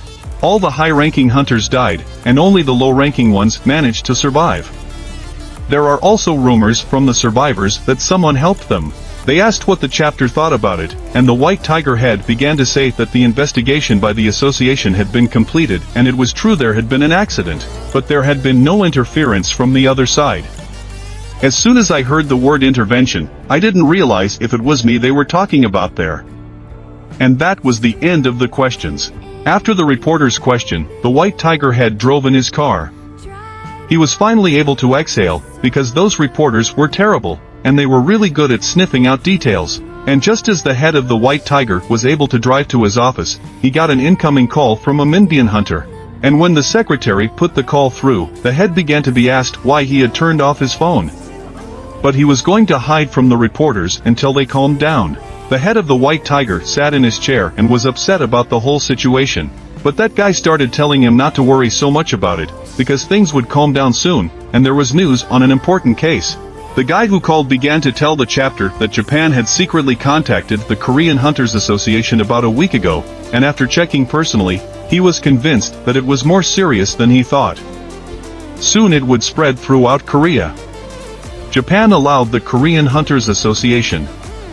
The head was perplexed. Those were the words. But as soon as the head heard the words from the guy who said that Japan was requesting a consultant from hunters who had experience in the Jeju Island raid, the white tiger head asked him to elaborate. And the guy started saying that the S-Rang gate had opened on Jeju Island 4 years ago. After the failure of 3 operations, the government abandoned the idea of freeing the island, and even after 4 years it is still occupied by ants. The head of the white tiger began to remember the place where he and Hen almost died. It was the nightmare he didn't want to forget. That guy started to speculate that the ants had undergone mutations, but the head said it didn't matter, because they weren't stuck on that island and nothing would happen even if we left it alone. But that guy started saying that they could leave the island just by flying across the ocean, because an ant with wings had been discovered on the Japanese coast. And these ants are evolving at a terrifying rate. The next day I packed my things, and my sister started telling me that I had been leaving home a lot lately. Suddenly I decided to go on a trip, but I told her I was going away for a week. My sister started asking me who I was going on the trip with. My brother found someone special, but I lied to her and told her I was going with a friend. In fact, I was alone. A little later I found myself outside one of the buildings, which suddenly burst into a bright red flame. I stood outside this building and started thinking about how I had once defeated a Cerberus at a level of at least 20 or higher, and now my level was 3 times higher. It shouldn't be as hard for me as it was last time. That key I had in my hands, I must use now to enter this gate and become much stronger than before. And as soon as the gate was open and I could go inside, and at the same moment I got the assignment. But as soon as I went in, I didn't understand what it was, because there weren't even ghosts, monsters, but just a corridor that led me to another entrance. I started to read the tasks that were given to me, and it said that I had to collect the devil's soul, because the devil tore his soul and created demons for special rewards. I must track down the demons and collect their souls, and the conditions for completing the task were to collect 10,000 soul shards. I realized it had been a while since I had been on a mission, and were the rewards for this challenge too generous? After all, I could get extra ability points and choose one item in the store, and there were items in the store worth more than 10 billion, and I could get them just by completing the challenge. With such a high reward, the difficulty level of the quest should be much higher. I started to open the second door and realized that there were no monsters in sight at all. But what I saw next made me not believe my eyes. It was a field dungeon. I didn't expect a dungeon to be a field-type dungeon. And really, did this dungeon recreate all of Seoul after the war? I just needed to collect 10,000 soul shards, which means there must be at least 10,000 demons in the demon castle. I can get one soul from one demon, but there are demons on the upper floors that hold multiple souls. I lied to my sister that I was going on a trip, so I have to do everything in a week. And finally the battle began, and I started destroying all the demons that were in my way. And now I realize that it's easier for me to destroy them. I had 60,000 experience left before the next level, and I realized that even this time the experience indicator came up, and it was handy. It was my time to fight, but at that time Jean met his father at a mansion, and his father began to ask him if he really wanted to run the Eugene Guild. But Jean was very sure of himself and said that's why he came to see his father. His father began to look at the guild master's license and his entire service list. At this time he reflected on the difficult choice before him between himself and his brother. He understood that an invitation to be a guild master was a big risk, but his father suddenly got up and interrupted Jean, saying that he wanted to introduce him to someone. And at that moment a hunter, Myung Wang, came through the door. Father began to say that he was one of the survivors of the recent incident with the Red Gate and the White Tiger Guild. The father asked that guy to sit down and tell his son who was with him that day. That guy began to say that it was a young girl hunter, probably a high school girl, and Mr. Jean Wu Jean, who was a mentor. There may have been a girl named Miss Han with them.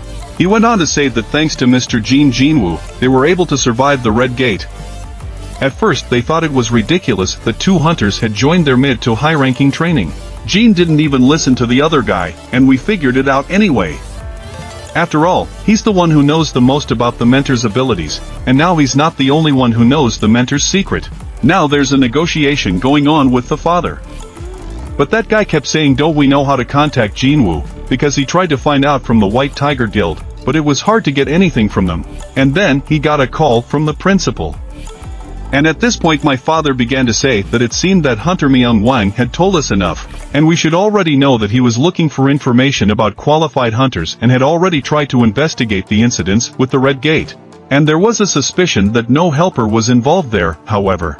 His father didn't expect to find his name on the list of people on our raid with Jean Ho, and his father began to tell Jean that it wasn't a good time to negotiate and that this guy, Jean Wu, had done his son an invaluable service in getting his license. At this point, Jean began to think that there was no difference between his brother and him. After all, they both received outside help, and his father had no reason to choose him. After this reflection, Jean asked his father if he could trust the guild to him, at which point his father agreed and said he would trust Eugene to run the guild. After all, it's exactly as he said, inviting an outsider to the role of guildmaster is a very big risk.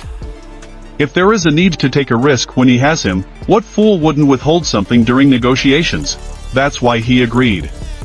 Didn't need an assistant, though.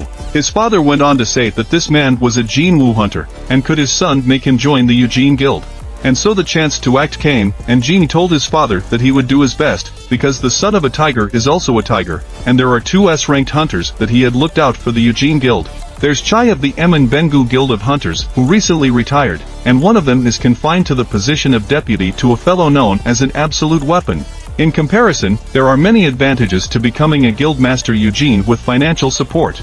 He used this as one of the conditions, and even though Minbian has a healthy body and can still be active as a hunter, he offered to resign after 3 failed raids on Shinju Island. But the bodies of ants have been discovered in Japan, and if a 4th raid on Changju Island is formed, he should be able to win his favor. And Jen wondered if he could win their favor first. This time I defeated the horrible monsters that came my way. I realized that there was still a long way to go to become stronger than I had been before. After all, I could defeat an inferior demon now, but I was sure that I could also defeat the monsters I had once met in the dungeon. Initially, the difficulty of the demonic castle was not that high, and it looks like this area has already been completely cleared. The monsters here were at most rank D. Despite this, I got quite a few experience points. Before, I had to clear 9 ranked dungeons to level up. But here I can level up in 4 hours, and as I level up the amount of experience points to the next level also increases. In other words, leveling up gets harder over time, and I felt it when I met the head of the White Tiger and my current rank barely reached S. To get stronger, I have to keep evolving at the same pace. I can probably get the item. It was a passageway to the 2nd floor of the demonic castle, and it could only be used in the moving magic circle on the 1st floor.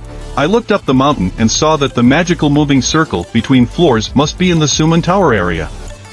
At this point I summoned my soldier, and a huge ice bear leader appeared in front of me. I thought he looked just like a heavy tank.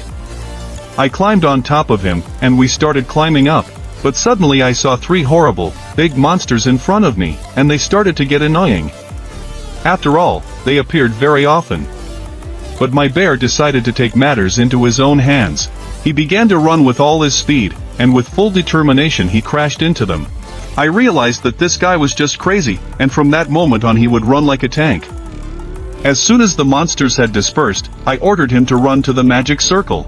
At this time, however, the American Hunters Association in Washington began to talk about what the deputy director of the American Dungeon Hunters Association was claiming as if he were a hunter from South Korea. They wondered how a hunter from South Korea came out of a dungeon on the other side of the earth. After all, he said, he was stuck in the dungeon when the gate closed 10 years ago, and when he opened his eyes, he woke up already in America. And it was an unusual occurrence. And not only was the famous A-rank hunter out, but the rank, the man, and the squad formed of A-rank hunters was helpless against him. And one of the other guys asked what the full content of the interrogation was and why he hadn't gathered more information.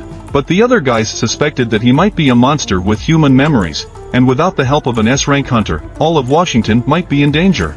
So they decided to ask the Scavenger Guild in Washington if the S-rank hunter knew Korean. But the Chief Scavengers Guild hunter was on his way, and he had recently finished his business in Korea and was now on his way back to America. And just as these guys had scheduled an interrogation for tomorrow afternoon, the Scavenger Guild hunter was walking through the airport and pondering that he was having a very bad day. After all, the parasite he wanted to kill with his own hands was stuck in the red gate, and it couldn't be worse. Those guys kept looking at the man and started asking others if they knew his name. But one of the guys said that the pronunciation was pretty complicated, but he was a hunter, and his name was probably Sun and Huang. At this time I was fighting in this dungeon and realized that each floor of the themed castle is a different world. You can get a pass from a random monster on each floor, and you can only get to the next floor after getting a pass. Given that the tower has about 100 floors, this place includes 100 worlds. I went through the 2nd, 3rd, 4th, and 27th floors. Time passed, and I progressed through the floors at a frightening rate. At one point I managed to defeat a mid-level demon and gain 300 experience. A mid-level demon is, at best, equal to a higher rank. And probably the difficulty of higher or even stronger demons would increase exponentially, just like the difference in strength between A rank and S rank hunters. But the main problem was time.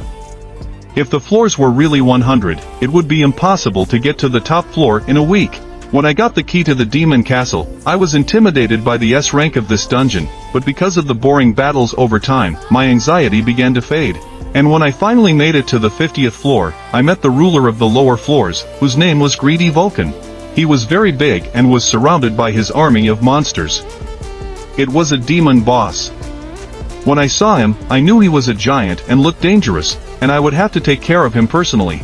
And as soon as we started, my mages began to conjure a terrifying power. And as soon as the magic deployed its fiery attacks, the entire battlefield was on fire. I ordered my soldiers to take care of the rest. They just need to eliminate them while I take care of the boss. I watched my shadow soldiers fight, and I realized that although the guards consisted of higher demons, my shadow soldiers were also increasing their level.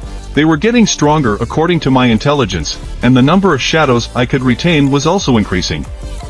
After I greatly increased my intelligence, I had enough mana to restore them. However, when I saw the guy sitting on the throne, he didn't even move. I figured I'd just go ahead and finish him off, because it was easier than I thought. But in an instant, the Lord of the Land disappeared from my sight. I didn't know where he'd gone, and as soon as I looked up, I saw that he was already in the air, and I didn't understand what the movement was. He appeared to be too fast, and in an instant he began to crush my shadow soldiers. He could not destroy iron, and the next one he would defeat was Igris. I couldn't believe my eyes that he was able to take out several of my Commander-in-Chief's mothers with just one blow. I didn't want to just stand there and watch. I was already up in the air, swung and decided that this monster should pay for attacking my soldiers. I struck his face with all my might. After I hit him, he flew several hundred meters away. I lost my temper and punched him, but I wondered why he flew so far away. Suddenly I looked at my stats and realized that I had stupidly put all my points into power. I looked at him and saw that he was in the wall, which he flew into after I hit him. And at that moment the ruler of the lower floors, the Greedy Volcanoes, began to use his anger skill, and from that moment on he would be in a constant state of rage, and his characteristics had increased by 50%. I realized that this was the same new one Cerebras was using. It flew straight at me, and I realized that it got faster, and I didn't have time to dodge, and it would be a direct hit. I realized I could call my shadow soldier Iron for help. And as soon as Iron heard my cry, he threw his big shield in my direction with all his might. I didn't think it would have time to reach me, but the shield flew with such speed that it flew literally in a second through the entire battle that was in its path. Eventually I was able to catch his shield and use it. And as soon as the volcano's blow reached me, I was able to react and use that shield to block his blow with the big club. However, the explosion after the blow was overwhelming, and all the rocks began to crumble beneath my feet. He kept hitting me with his big club. I knew that I could withstand these blows because of my strength, but I had to find a moment to counterattack. During the next attack, when he made a sweeping move, I would counterattack and try to take him down. As I flew toward him, I realized that he, too, was waiting for this chance. As he flew, he also swung at me, and while I was in the air, I realized that I couldn't dodge. And if only I could dislodge my body, but suddenly it came to me that I could use my ruler's touch skills. And even if I couldn't push it away, I could use the recoil to push myself back and still. I got it, but it was too close. If it had hit, there wouldn't have been a wet spot left of me. I looked at him and realized that the only place I could hurt him with the dagger was his head, but it would be too dangerous to aim for his head while continuing to read his movements. I need to slow down his grotesque movement first. I need to create an insurmountable situation, and as soon as the building started collapsing nearby, I knew this was my chance. And in that moment, I completely lost my cool and started just following me. He kept running, and as soon as the building that was falling was next to me, I knew this was my chance. I used my sprinting skill and climbed up the building above me. And even though he noticed, it was too late. It would be hard for him to stop suddenly at that speed, and at that moment I jumped away from the building and started flying in his direction. But he started smiling strangely, as if he knew what was coming next, as if he could see the future. I was so fast that he didn't even realize how I was able to penetrate his thick armor. From the tremendous pain he was in, he started screaming so loudly that his screams echoed all around him. At this time in my house, my grandmother began telling the White Tiger Association guys that the young man was from apartment 902. She wasn't sure, because she hadn't seen him in a long time, but those guys were wondering where the hunter Sung Jin Woo had gone. But the girl began to say that her sister told her that he and his friends had gone on a week-long trip. She contacted Hansen, who was with Jin Woo that day. She reached out to her because she was close to Jin Woo's younger sister, and they had traveled all the way to his house. But all was in vain, for there was no trace of the year of departure from the country and no record of any withdrawal or credit card use. The girl was surprised that they could check such things, but the guy replied that it was his job to keep track of the hunters. If the tracker records with the Hunters Association were to be believed, he was last seen somewhere downtown, and that was kind of weird. The girl thought he'd been kidnapped, but the guy smirked, because he knew it would take at least a Chinese special squad of high-ranking hunters to kidnap him. That guy didn't understand where I could go, but at that moment I was fighting against the terrifying monster that stood in my way. I was ready to tear him to pieces, for he was hindering my progress. Of course, in the end, after a long and grueling battle between me and this powerful boss, I still managed to destroy it. I was also very surprised, because the boss had fallen out with great loot, which I was very happy about. The water of Peace Piece was made from a cap that had been cleared of contaminated and negative energy. Wood derived from a volcano cudgel was used to create this fragment. World water has strong magical energy and is used as material to enhance magical tools. Although I don't know where to use it, I can't throw it away as I may need it in the future. The next artifact I put on allowed me to realize its Seth effect. If you try to destroy all the demons in the place, the rest of the Seth items will fall out as well. I realized this when I collected them all, and the last of them was a fantastic effect. If I had magic skills, I could have used this magical tool myself, a ball made from the blood of a high Vulcan demon. It increases the magical effect and allows me to do more damage. I wondered about a power that could increase my attack and double its effectiveness in battle, but at that moment there were monster heads near my feet, and I saw that they were Igris. He brought them to me, and I asked him, can't he stop doing that? Every time he repeats it over and over and brings me these heads at my feet. What do I need them for? But as soon as I turned my head, I saw Iron bring me the boss's head. I didn't understand why he was repeating after the commander-in-chief. He was pretty stupid, not even to mention the fact that I killed him. But he helped me a lot today. He lent me his shield when danger was coming at me. Suddenly I realized that I could make contact with my shadow soldiers, so I called the shadow one to me. After all, he was standing there anyway, suffering from inactivity. As soon as he approached, I handed him that magic orb. I ordered him to aim and strike with all his might at the building I was pointing my finger at. He began to conjure his fireball, but I didn't expect this one to be many times larger than his previous orbs. It was incredible, such power, and just as he began his attack, the building began to burn unreal. At that moment, I picked up that orb and looked at it, realizing that it was an incredible power. There was also no clause in its description about not being able to pass it on to someone else. I wondered about the incredible power of truth. Who would have thought I could find such a thing? If the hunter magicians found out about it, they'd just go crazy. At the same time, in the United States, a hunter was telling a guy who got out of a dungeon that he had just come back to Washington, D.C., and such an interesting case had arisen. It was amazing. A monster showed up who could talk like a human being, and also, a smoker. But that guy started to reply that he just had to listen, because he said he wasn't a monster. If he doubts it, have him do a DNA test or something to prove that if anything comes out twisted, it stands to reason that the monster is impersonating a person. The guy they thought was a monster was staring at the hunter and didn't understand why they were doing all this. After all, he just wanted to go home. But the hunter began to say that he had better start cooperating with them, because his word would determine whether he was a man or a monster. The man agreed, and the hunter immediately began asking questions, whether he had died in the dungeon and how he had survived for 10 years in that dungeon. Could he have become undead? But to all these questions the man answered that he was not. The hunter began to say that if the man died in the dungeon, he could come back as he did.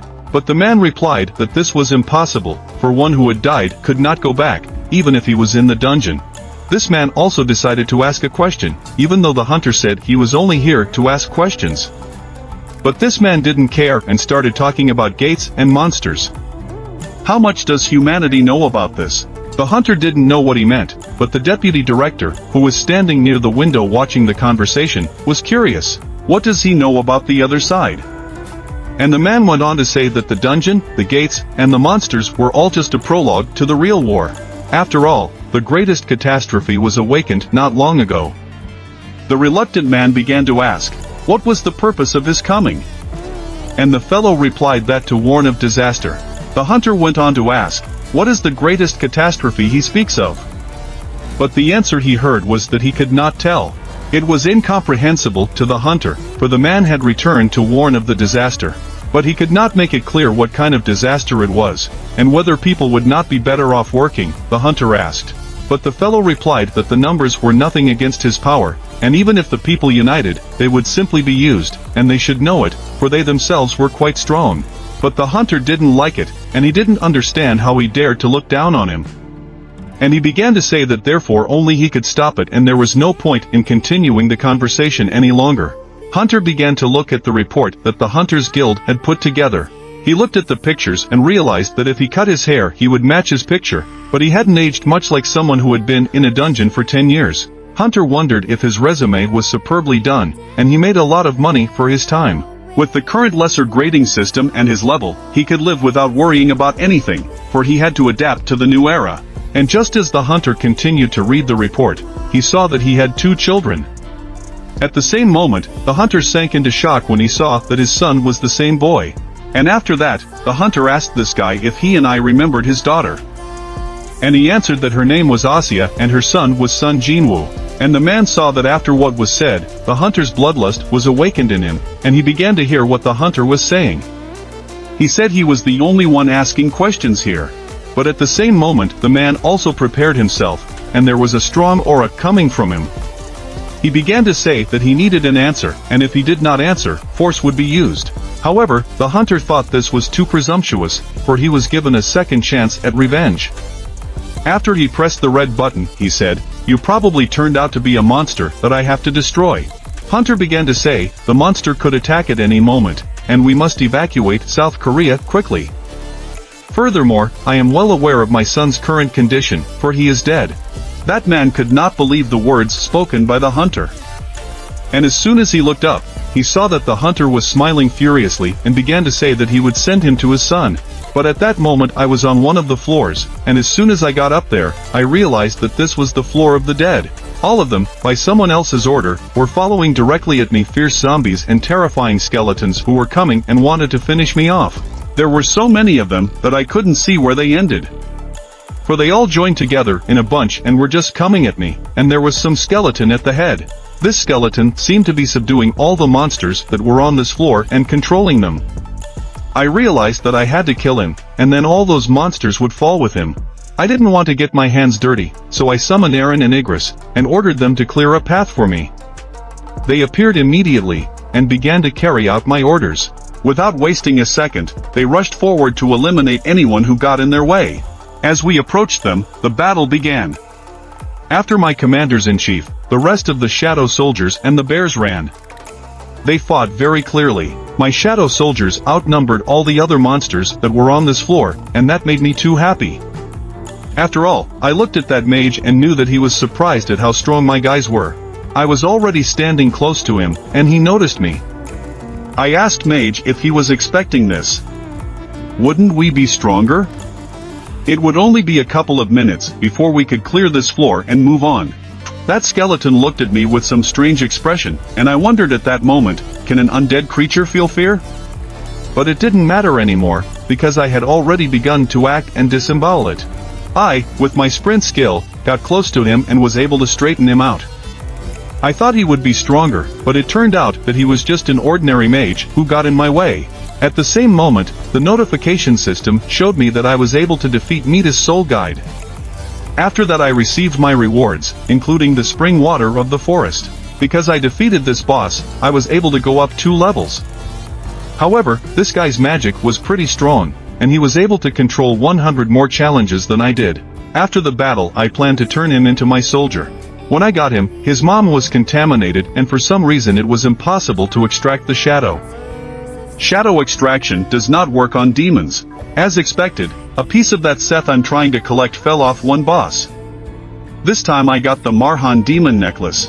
As soon as I put it on, my agility increased by 20 points and my intelligence increased by 20 points. There was one last piece left, which meant that there was another boss waiting for me on the upper floors. But something was strange. After all, I had already collected all the souls I needed to collect, and the task was already complete. Yes, I had reached my limit, and I no longer had the strength to move on. I sat and began to think about what I should do next and how to proceed. But suddenly I saw a notification from the system that I could get the following rewards. The first was an item of my choice, and the second was a performance bonus. The third award, on the other hand, was a hidden award. I decided to choose the first award. I was now faced with the choice of any item from the store. I wondered, should I choose an item valued at billions of gold that would certainly have amazing abilities? However, I was planning on getting gear for my dungeon treks, and it was getting better and better every day. If I choose an item that is too expensive, I might end up selling it back to the store, but I need to choose what I really need. After much deliberation, I did make up my mind and chose the damn random box that was starting to show up in my hands. Now I was really curious as to what I could get. Really needed it. After all, I could choose between the cursed random box and the sacred random box, and when I had previously completed the hidden daily quest, I could understand that the sacred random box gives what the player wants, and the cursed random box gives what the player needs. I tried twice to complete the requirements of the daily quest, but never got any additional reward. I got the key to this demonic lock from the sacred random box, and because of that I was able to level up and get rare items. And, of course, I couldn't help but wonder about the contents of that damn random box. And as soon as the lights went on, the box disappeared from my hands, and in its place was a key. I wanted to look at the name and type of key, but I realized that I had never seen an item without a description before. It became a complete mystery. What is this key for and how is it used? I decided to put it in my inventory, because someday I will find a use for it. After all, the damned random box should give me the item I need. I decided to take reward number 2, and I got a performance bonus of plus 20. After that I decided that I would put all my points into intelligence, because with intelligence I could summon even more shadows. So, I would be able to add soldiers to my army. And the last thing was the hidden reward. And I accepted it, even though I didn't have much hope for anything after the cursed incident. But suddenly there was a scroll in my hand that had the recipe for the holy water of life written on it. I could learn the method of making holy water. At this time in the United States, the building where my father and that S-ranked hunter were staying was on fire, and the firemen were trying their best to put out the fire, which was getting bigger and bigger. And something told me. A hunter who was standing near this building began to tell another hunter that he had heard that when an S-rank battle takes place, the landscape changes and everything around it turns to ruins. But if the battle ended with so little damage, that means it was overwhelming, and that hunter who was in that building was hit before the damage became too serious. The next day I decided to visit my mother, who was in the hospital. Toward morning I went into the hospital and found the room where my mother lay.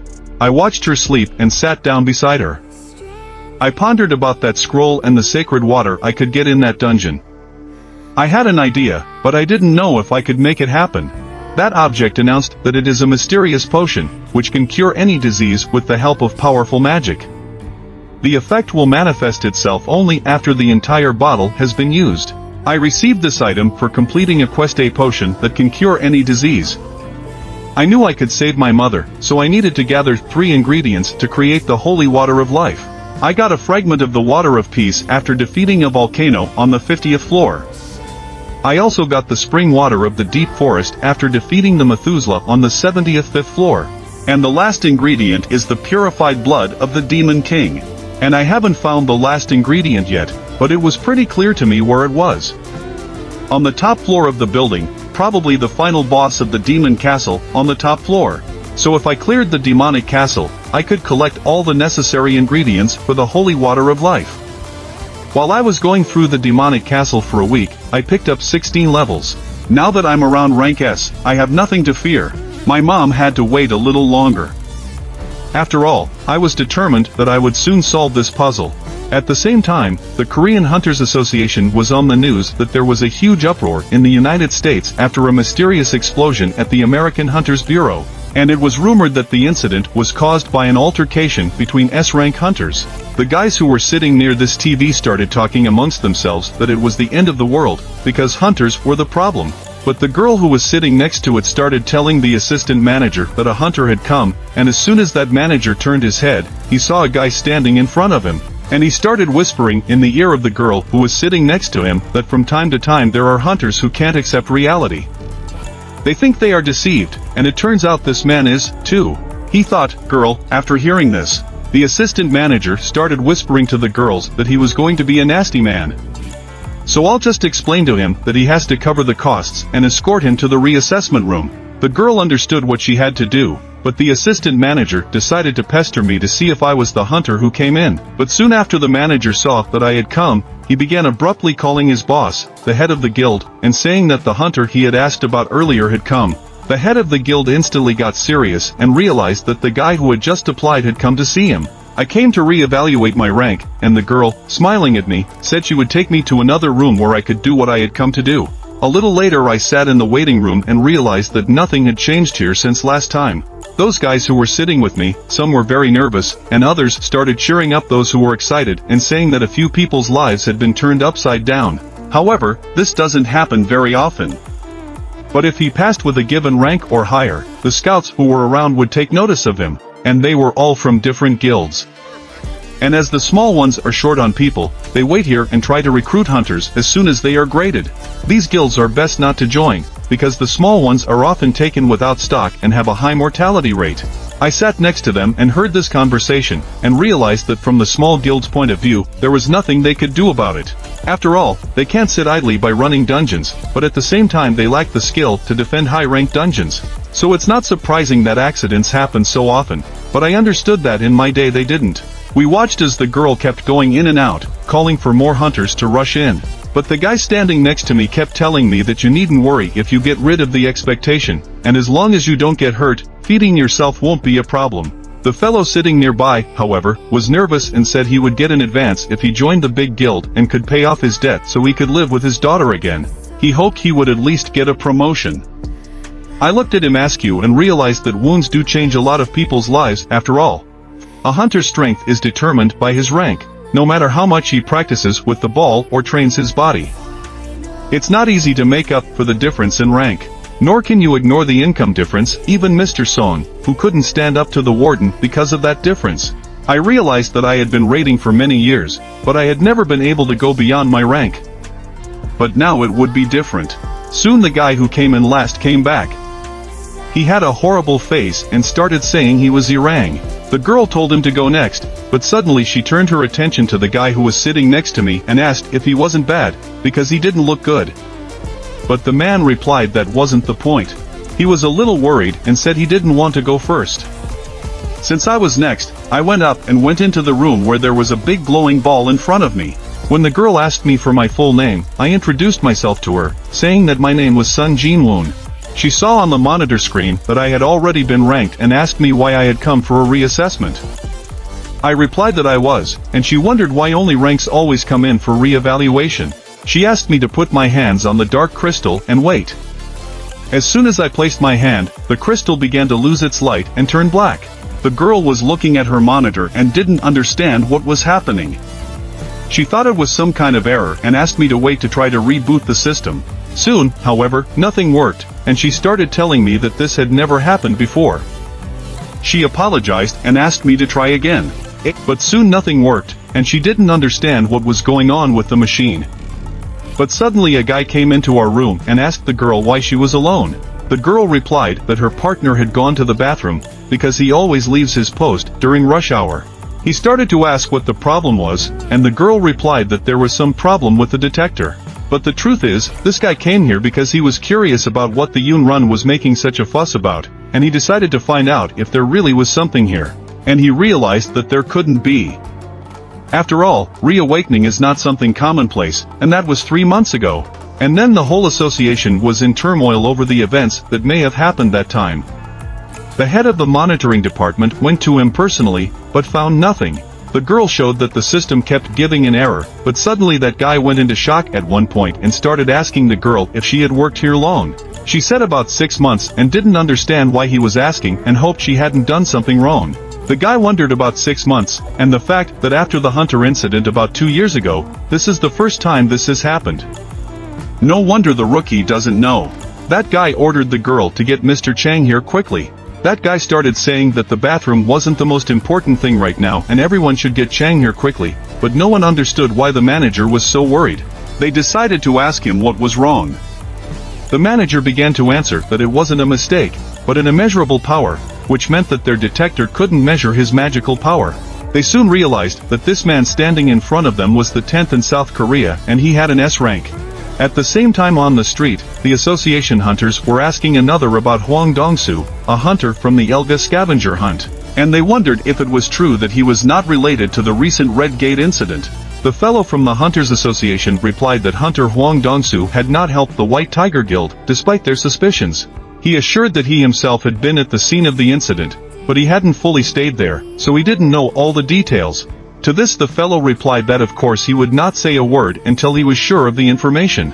He understood perfectly, but went on to say that he was more interested in that finding of the ant with the wings anyway. Then the other guy started saying that they only found a dead body. But if it is confirmed that these ants can fly to the mainland without dying, then the guild will be notified sooner so they can start cooperating. But suddenly one of the guys raised his head and started looking at the building, saying that the building was pretty noisy today. But the other guy heard nothing and was less receptive.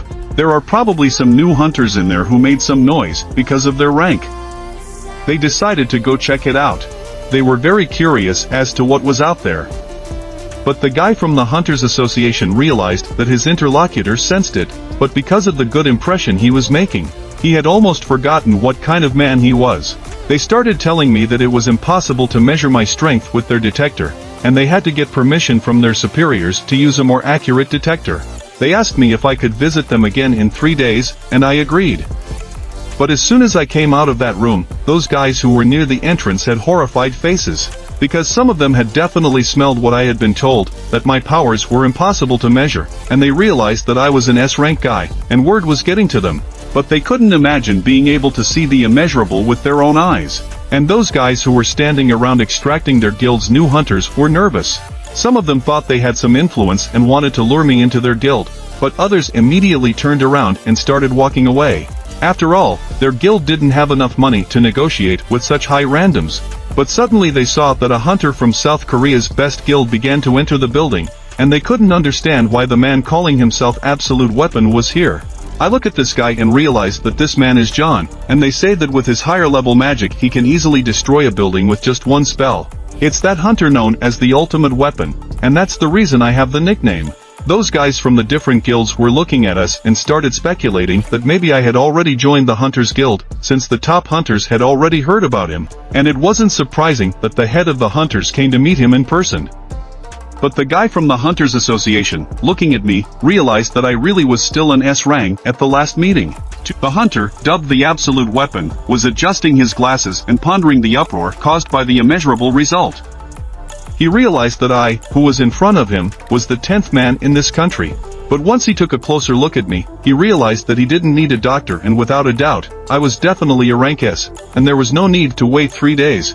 This hunter started introducing himself. His name is John In, and he represents the Hunters Guild. He started saying that it looked like I had just gotten my wounds and asked if I had a guild I would like to join. If not, could he take some time away from me to discuss the matter? However, I walked past him and said that I declined. And as soon as I passed him, everybody who was there couldn't believe their eyes that I had just turned down a hunter called Absolute Weapon, who was very influential in this country. But I was interested in another matter. I still had 3 days before one re-evaluation, and I had a lot of work to do. I need to get back to the demon castle faster and create a cure. But that hunter guy, Absolute Weapon, started asking Jinchul from the Hunters Association that he forgot to introduce himself. But he realized he was being too assertive. Also, as soon as he turned his head, he realized that I had disappeared without making a sound, and I must have been a great hunter of the killer class. But suddenly another S-ranked hunter broke into the building.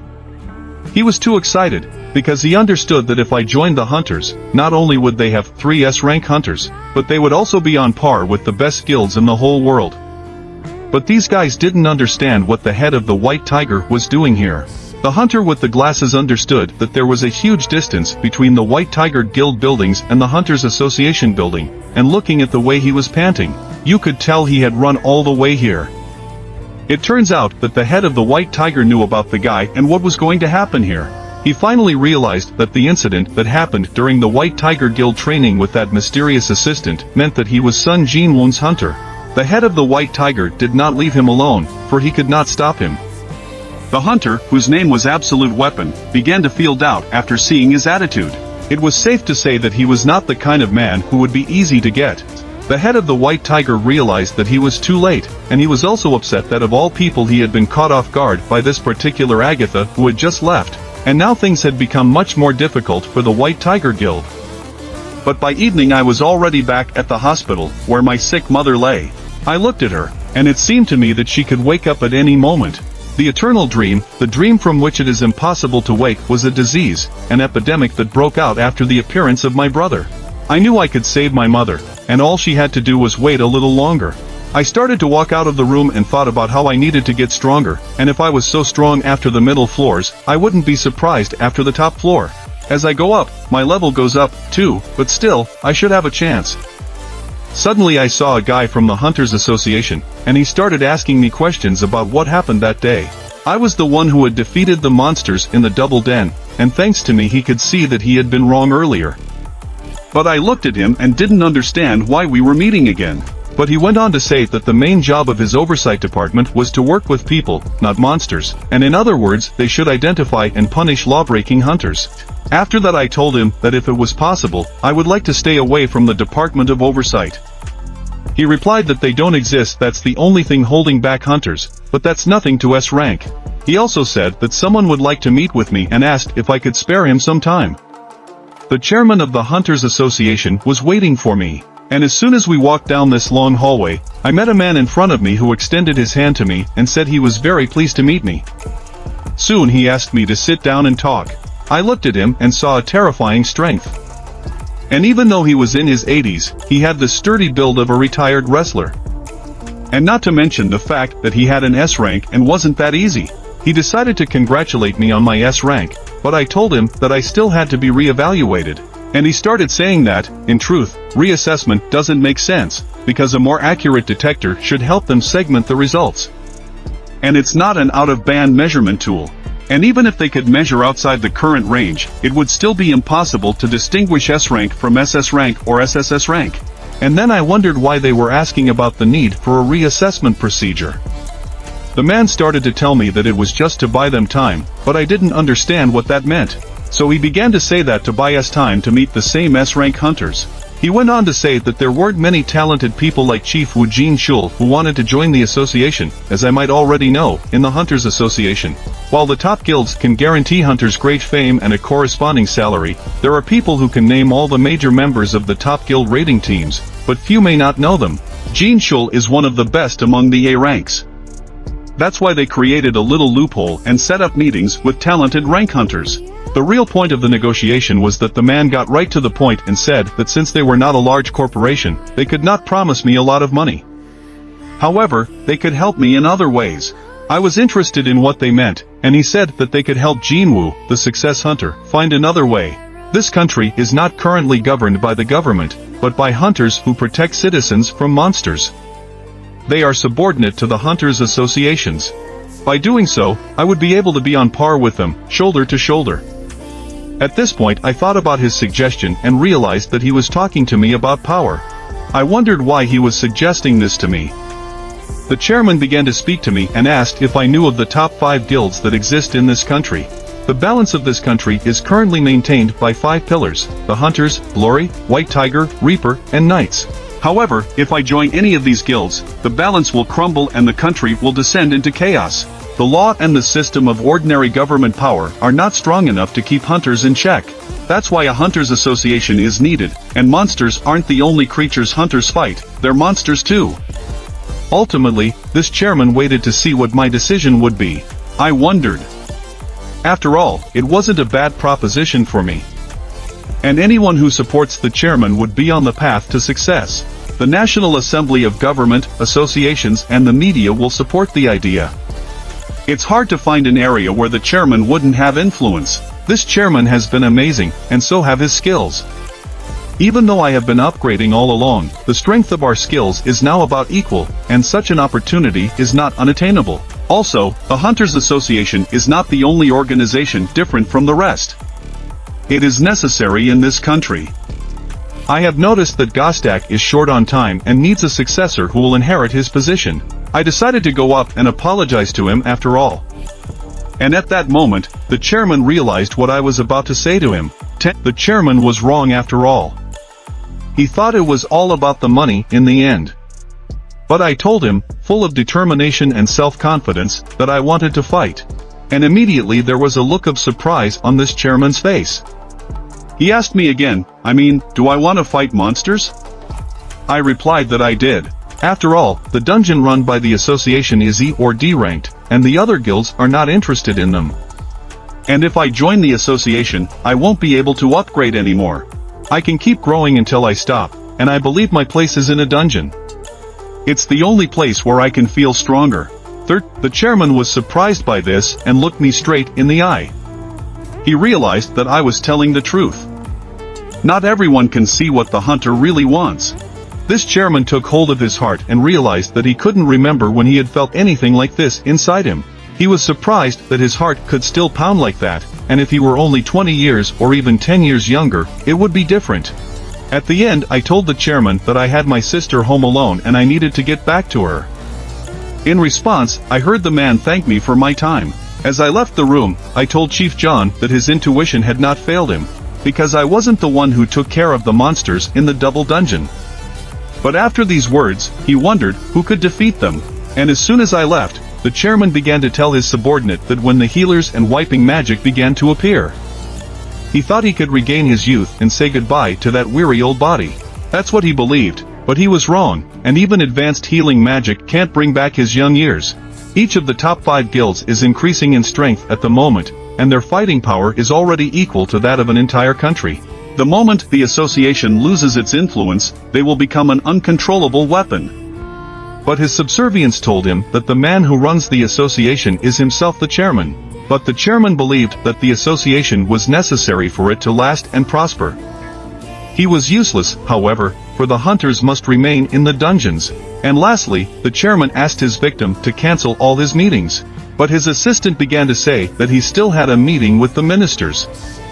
But the chairman didn't want to spoil his mood by meeting with these weirdos and offered his ward a drink with him. But his assistant said that he didn't know much about alcohol. To which the chairman said that was okay, and he expected it from him. The chairman looked out the window and thought only that I could give him these pleasant feelings that he hadn't experienced in a long time. And he wondered how much I could drink. At the time, we were watching a fight between the hunter and the man who was my father. Immunity was beating the hunter furiously. But suddenly this hunter opened his eyes and found himself lying in a hospital bed. His whole body was bandaged and wounded. He thought it was a dream, but as soon as he saw his wounded body and felt the pain, he realized it was real and not a dream. Suddenly he heard someone knocking on his door and started asking what they wanted from the loser. If they have something to say, they need to hurry up and leave. It was the vice principal, and he wanted to ask him something directly.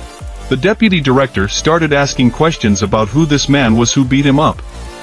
He really is a monster, but Dong soon began to say that they were implying that he had attacked ordinary civilians. But the deputy director started showing him the video that was taken that day, and they had never seen monsters help people. After watching that video, he still thinks it's a monster. Dong's son replied that they must have heard of cases where people who were perverts had shown up. After these words, the deputy director hesitated, and Dong's son said that he was definitely a monster, and there was no doubt about it. After this conversation, the deputy director began to dress and said that he understood everything. He asked Dongsun to visit the bureau when he had finally recovered, as there were several documents to be filled out. Before he left, however, Dongsun asked what had happened to that man. The deputy director replied that he was still following him after the fight, but he didn't think they would be able to catch whoever beat him up. It was a humiliating defeat for Dongsun. He started to remember my father telling him to never bother going to Korea again. And this was not because of his son, but for his own good. After all, even after he died, he couldn't close his eyes. But Dongsang still had his opinion. After all, no one could threaten him, and he knew where that monster was headed. And to catch him, he would need equipment, and by calling the guild, he would have artifacts with which to make him much stronger. When he is fully healed, he will decide to tear him to pieces.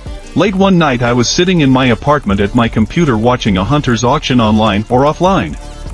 A marketplace designed to buy and sell equipment or materials from raids. There are tens of thousands of hunters in this country, and the auction was an easily accessible place to trade their equipment. For hunters, equipment is an essential pillar in their life's journey. The better the equipment, the safer the hunter feels, and that's why E or D rank hunters can't fully equip themselves.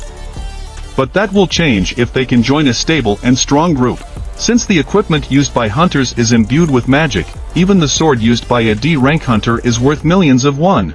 And because hunters of rank C and above are guaranteed a high income, they have almost no limitations economically when it comes to equipment. And it goes without saying that the equipment used by high-ranking hunters sells for hundreds of millions of won. The price of great equipment skyrockets to the point where it becomes impossible to buy. Even with all my cash and current savings, it won't be enough. But I thought I had saved enough money. Besides, I was worried that attacks with the attribute of fire were becoming more and more frequent in the demon castle, and everything around me was blazing with fierce flames. So I needed a fireproof outfit. I figured it would just be easier for me to look in the store, but there was nothing suitable there. I thought there was no choice but to sell the Orb of Greed to buy the artifacts I needed. At least I could sell it, and the best part is that artifacts can only increase a user's power by 20 to 30%. But since this orb doubles the power of steps, it will definitely sell for a huge price. And since this orb isn't from some other world, there's no need to sell it on the black market. But there's another problem. I need to explain how I got this orb, because an E-rank hunter brought an unimaginable artifact that shouldn't exist. I wondered if they could turn a blind eye to it, but it would take me some time before I got my S-rank hunter's license. Nothing would be suspicious if I had a rank gate on my hunter's list, but no high position like mine was joining. There were vacancies on the team, at which time the chairman's subordinate brought him the file he had requested. The chairman looked at this file and saw that it had been made 4 years ago. In contrast to his present appearance, here he looks quite young. But one of the chairman's subordinates began to say that these are the records of the last 4 years, conducted by him as the weakest hunter, even among the ranks. But the chairman could not understand, for this was no different from suicide. Could it be that he had already become a ranked hunter? He asked his subordinates, but they replied that, judging from the testimony of his previous colleagues, he had not. Perhaps those 4 years had long since changed him. After all, otherwise the members of the double dungeon raid would not have been destroyed, and despite his frequent wounds, he did not give up because of his mother's medical bills. In the end, the chairman was never able to figure out who the young man was. He takes care of his younger sister and sick mother alone, in place of his missing father. But at this point, the chairman's subordinate began to tell him that a message had arrived saying that hunter son Jin Woo had joined the raid team. The chairman was surprised by this, because it was a raid team from the Hunters Guild, and he began to think that perhaps he was just being beautifully placated and was actually seduced by the payment in the guild contract. However, the chairman's ward began to say that, according to a confirmed source, the hunter had joined the miners team, not the raiding team. The chairman thought about the fact that the S-ranked hunter works as a resource miner and is very hard to understand. But by the time I was near the gate where the hunters were entering, one of the miners was looking at my form and asked me if I was really an S-rank hunter. He wondered if I had any experience in the field, but I said I didn't. He kept asking me what my combat type was, and I told him I was a physical type. And that was a relief to this miner, because there weren't as many people like me here. He asked me to take it easy and work hard, and to be prepared. After all, I would be leaving with them a little later, and I must not forget my equipment. I realized that since the dungeons are highly dangerous, the team would not be able to handle all the work. That's why they split the work accordingly. The attack team takes care of the monsters, and the miner team takes care of the dungeon. The gathering team, in turn, collects the corpses of the monsters. The miners and gathering teams enter the dungeon when all monsters except the boss have already been defeated. Although it may seem like too much manpower is used, modern machines powered by electricity cannot function inside the dungeon. So we have to rely on manual labor. After all, even their pickaxe is imbued with magic. I looked at these gates and wanted to see the high-ranked dungeon with my own eyes. I was glad I had come here. I wondered how many times I would have to enter such gates in the near future, but this time, the dungeon was quite deep. The S-ranked hunter of the Hunters Guild pondered that the appointed time had already passed, and since people have their own plans, if they are here, they will cause inconvenience to the other teams. And at this point, the hunter made the decision to act. He was a small fan of too bright a light, but this time he used his magic to light up such a bright light that illuminated all the caves nearby. After the bright light there was a very loud sound, and the bright fire began to move toward the island in front of him. In an instant everything burned to the ground, for this fire was flying in all directions, filling every crevice that was in this part of the dungeon. And at this point, the tanks began to take up positions. You had to start the storm, didn't you? That fire, which the hunter had released with his hand, was coming back, but the hunter had purposely restrained the force. After all, they couldn't collect the corpses of the monsters if they were too well fried, and they weren't sure how deep the dungeons were. But all the nearby monsters were to be burned to the ground. Those tanks that stood in the front lines with their crews reflected that this hunter made too much of an impression every time they met. He was determined to protect all his comrades in this raid. The last thing that Hunter said was that the lady now standing behind me with her sensitive nose should beware of Gary's scent. But at this point we were standing on the other side, and we wondered if the attacking team had already finished its work. How long had it been since one of the guys said they were almost done? But the guy who was standing and smoking was sure this time that they were almost finished, because it was all for the safety of the people who collect the rubes. And he asked the miners to wait a little longer until they called about all the monsters. But this was the third time the miner, who was standing beside him, had heard these words, but the fellow went on to say that it would have been awkward if the master had appeared in the middle of their work, because they had hurried off with theirs. But Miner got tired of listening to this guy anyway and asked him to leave him alone. All of a sudden we started hearing the other miners' screams. After all, they saw the hunters coming back, and all the miners must have been ready by now. After all, they would be coming in soon. I stood nearby and watched as they finally finished. These guys who came out of the gate were the strongest attacking team in this country. That hunter who came out first and was called an absolute weapon, and hunter number 2 also came out. That girl who came out last was the head of the Hunters Guild. They're done now. I looked at this girl and wondered how many women in the world have her strength. After all, she is at least on par with Choi Jong-in, and maybe even stronger than him or is on the same level as Go Eun-gwa. At this moment I felt that she would be looking in my direction, for she turned because she felt a strong aura from this side. But I wasn't there anymore, and she realized she was imagining things.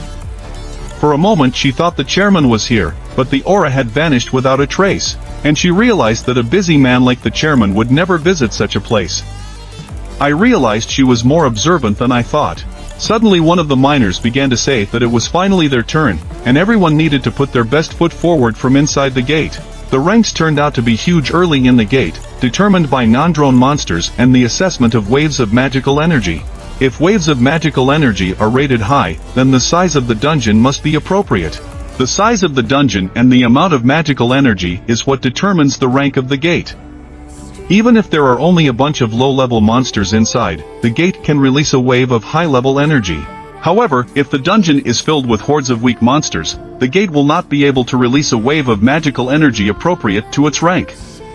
This can happen in a low-ranked gate, but the Rainbow Gate is filled with powerful monsters. I realized that the wind in this dungeon is an unusual wind, but waves of magical energy. And most likely they are coming from the boss. I watched this flow of magical energy, but at this time, the miners began to discuss something they hadn't heard, that I was the very newcomer who had an E rank. And they didn't understand why the guild accepted such a low rank and didn't understand what their leader was even thinking. After all, an E-ranked hunter can't control his power properly, and they weren't sure if they could finish today's work on time. I, for my part, understood that E-ranked hunters faced discrimination wherever they found themselves, and that meant that I was going to stay here for a long time. At this point, some uncommon man approached me and ordered me to speed up. However, I looked at him and started making eye contact with him, and he realized that he was in the wrong place and was giving me pointless instructions. After all, he was pretty freaked out after my look and basically told himself that nothing bad happens to anyone. As I continued on my way, he couldn't tell if I was really in the highest ranks. Finally we got to work, and the first thing we had to do was to move the huge monster that was bound. The assembly team that entered the dungeon in front of us was already in full swing. The attack team enters the dungeon first and eliminates all monsters except the boss. The gathering team enters after them to pick up the corpses of the monsters, and the mining team enters last to extract ore and maximize profits. No stage of this process can be skipped. Mana and magic crystals are important, of course.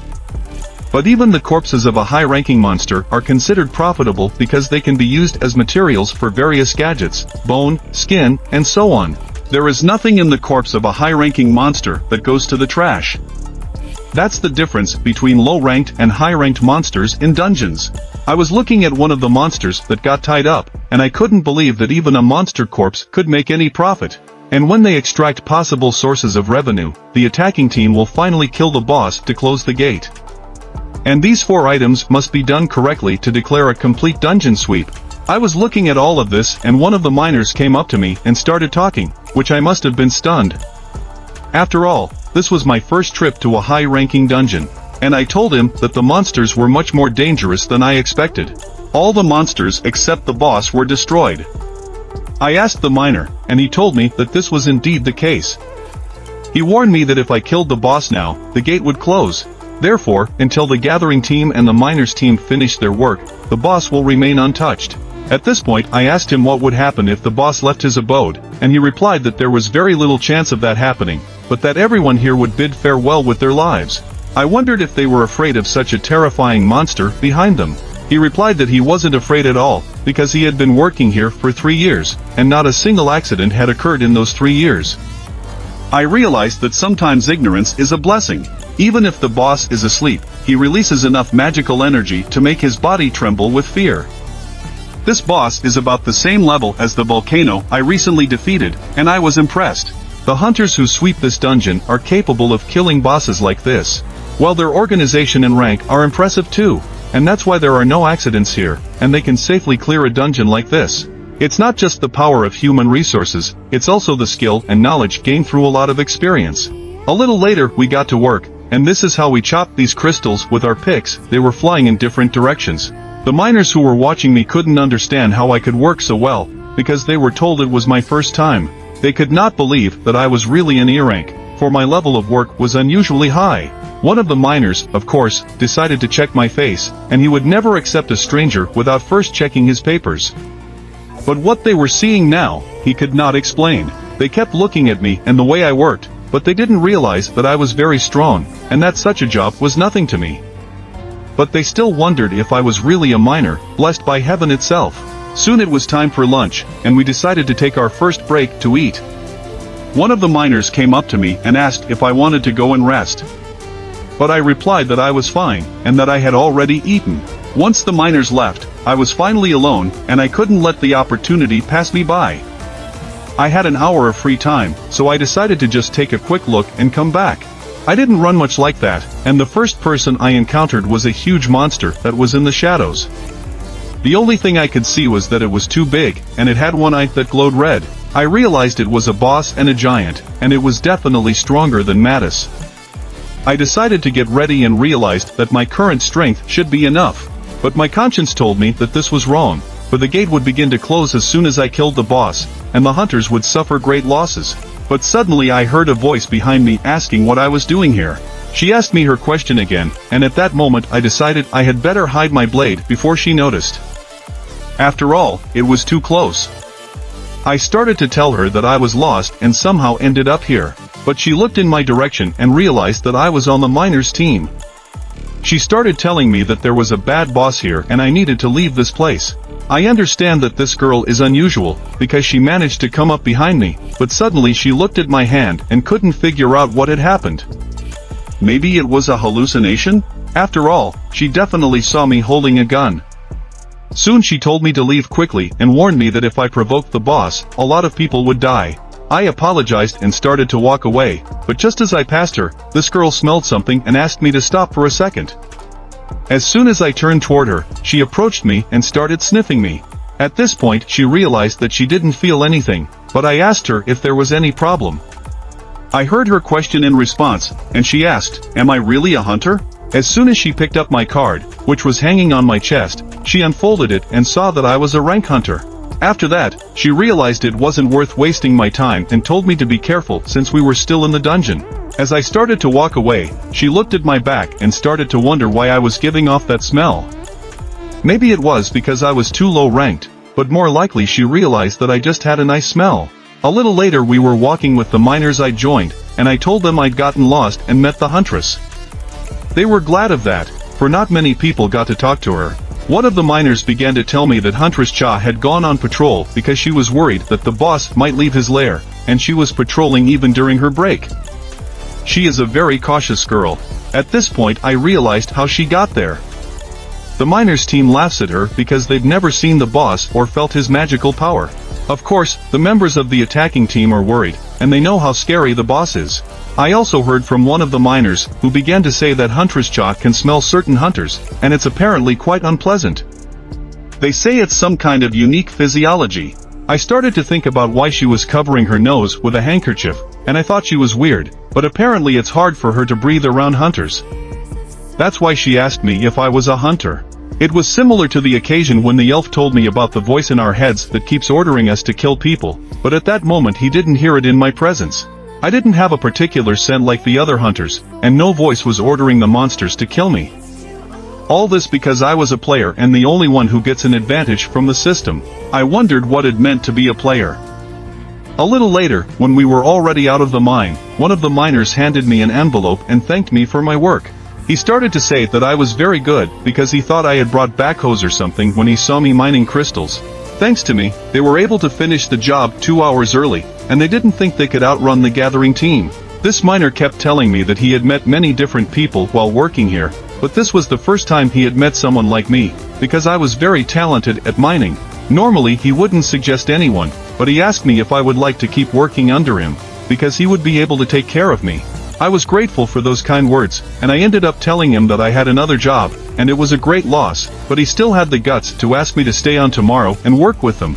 Even though I knew it was 2 days away, but was there any point in working as a miner again? After all, I understood the process of cleaning the dungeon roughly, but suddenly his words came to me, and what he said it would be tomorrow.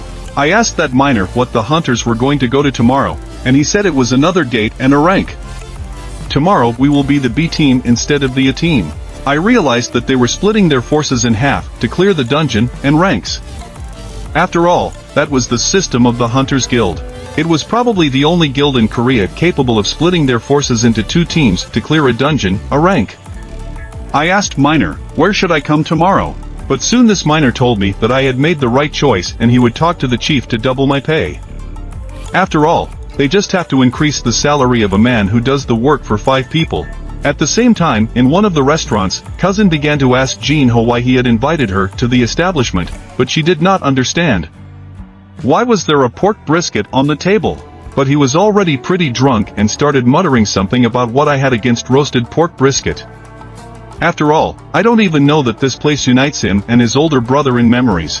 Well, Kazina did not understand why he transferred her to his cherished place, and he began to say that the conversation with his father went well, and Kazina rejoiced at this because now he will be the master of the guild. But Jinho began to say that he would need the help of his older brother, but Casino did not understand what is this older brother. But at this point Jinho began to show her his phone, and say that she would look at it that his older brother avoids his calls. But though he warned that it will be impossible to reach him for some time but has already passed, more than I didn't understand what was going on and asked him if he was in a relationship with that guy and to stop acting so creepy. At this point, Cousin saw that Star Halioman's son was on TV, and there was talk about how he was planning to pass the hunter rank evaluation. He was saying that since the shooting wasn't over yet, he would have to wait for his rank evaluation. Cousin didn't understand who the man was, but Jinho didn't understand why Cousin was changing the subject, so he started saying that it was Minson, a Halia star, and they say that he will get the rank in 2 days. But that was all showmanship, because he already got that rank and he's just putting on a show. Of this whole show, he's just a pig fussing over lack of attention. He's famous for his success with women. What's more, he even flirted with her models. He was good at that sort of thing and was very shrewd even before the evaluation. But suddenly Cousin snatched the phone out of her hands and started asking Jinho if that's all he called her for anyway, because she was so busy. So she decided to call this big brother herself. She started to show him that the call was going through, and suddenly I picked up the phone and told him that we hadn't seen each other in a while, that I had told him that I was going away for a while. He was wondering what I had been doing all this time, but I told him that wasn't it obvious I was in the dungeon. How did the conversation go? Did it go smoothly? But that's what he wanted to talk to me about and asked, can he come over tomorrow if I have time? I answered him that I was free tomorrow night. After that I hung up. But now that night had fallen, the huntress was at her house and on the phone. Even though it was late, she asked if he could find any information about a man named Sun Jinwoo, who was working on the miners team today. That guy got lost and somehow ended up in the boss room in this huge dungeon. I can't believe it happened, and he might even be a spy from another guild, which worries me. I became interested in why this low-ranked hunter was associated with the association, and the guy started telling her that Master Choi had asked him to do the same thing. He also wanted information about this man, but he was not quite sure and made every effort to gather as much information as possible. However, the association blocked his data, and given that he was hardly a high-ranking hunter, this was the first time he had encountered such a high level of data security. After that, the girl wondered what the master hunters wanted to know about his identity, and the association was withholding information about him. She guessed that something was not right here. And after that, she lay down on her bed and began to wonder why he was different. After all, of all the hunters she had met, he was the first one who smelled nice. The next day I went back to those miners again. But today it was somehow different. For I saw my old acquaintances there, asking me questions similar to the ones they had asked at the beginning. The first time I went on a raid with them, I knew I was imagining things. Now I saw the same miners I used to work with. They were telling me that we were going to be working at full capacity today, and I should join them for lunch. I didn't tell them that I had already eaten today. For a while I forgot that feeling, and the atmosphere here reminded me of those times, and it wasn't so bad. A little later, the entire miner team was wished a good job. Suddenly some guy came up to us and started saying, "Can someone from the miners team help us?" After all, we don't have a porter today. But the other guys didn't really want to help them. They didn't like the fact that they wanted to hire someone from the miners as a porter. After all, they understood that there were strong guys on the picking team too. They could carry heavy loads with ease, and they didn't understand why he was asking them. But suddenly the chief of the miners started saying that his men had to work non-stop for 3 hours, skipping dinner to finish on time. Now they want one of them to be a porter. After all, they were already short of men. But all of a sudden this guy started saying that the miners were finishing their work early anyway and let one of them go. And the main one of the miners reflected that they had finished 2 hours early, just because of Mr. Jinwoo. And shortly after that, that guy in the last one asked if anyone wanted to join the attack team and they would compensate for the risk when the speech was over. Some of the guys thought about it, but they wanted to go with them, even if they had to risk their lives for a few extra bucks, because of it was too much.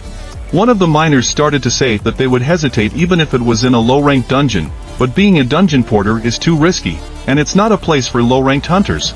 Even if a volunteer only carries their equipment, the risk is too high compared to mining, and their team is mostly made up of minor hunters. They even have a few A-ranked hunters, and a little scratch will be enough to kill them. They really think people here will risk their lives for extra money, but the guy who offered the job had already realized that no one would agree to help them. But suddenly I raised my hand. And all the miners were surprised at this, because they didn't understand why the hunter wanted to go into the dungeon with them. There are powerful monsters sitting in that dungeon, and they started asking why I wanted to join them. After all, a young man with a future as bright as mine should not risk his life. But I replied that it would be alright. After all, I have the guts, and even though I will only be wearing their equipment and watching their raid from the front lines, it will be a rewarding experience for me. Not to mention the fact that this is a high-ranking dungeon. The miner started to tell the guy who offered the job that this man had just started working with them yesterday, and he had to raise his hand not knowing what was in store for him. And the hunter wondered what rank I was, but the miner replied that he was still a novice, and since his rank was too low, they should find someone else. But soon here the hunter said that they would take it. He came up to me, shook my hand, and started talking about how glad he was that I had joined them. He said his name was Kihon, and he was assigned to lead today's raid. I took their equipment, but this hunter seemed to think I was having a hard time, but I told him it was okay, and he knew I really didn't have the stress of helping them. And as soon as we started to go into the gate, I realized that the gate was bigger today than it was yesterday. But then the hunter started asking me that yesterday was my first time as a miner, and then it must have been the second time I had entered the gate, and the rank. Even though this gate is bigger, it is said that the magical energy flowing out of it is weaker than yesterday's gate. If it were too dangerous, the team wouldn't be able to handle them. I look at all these hunters from the team and the Hunters Guild, and I don't realize that if you count the S-rank hunters, there is no difference between the two attacking teams in the guild. They had 11 ranked hunters and 6 in-ranked hunters.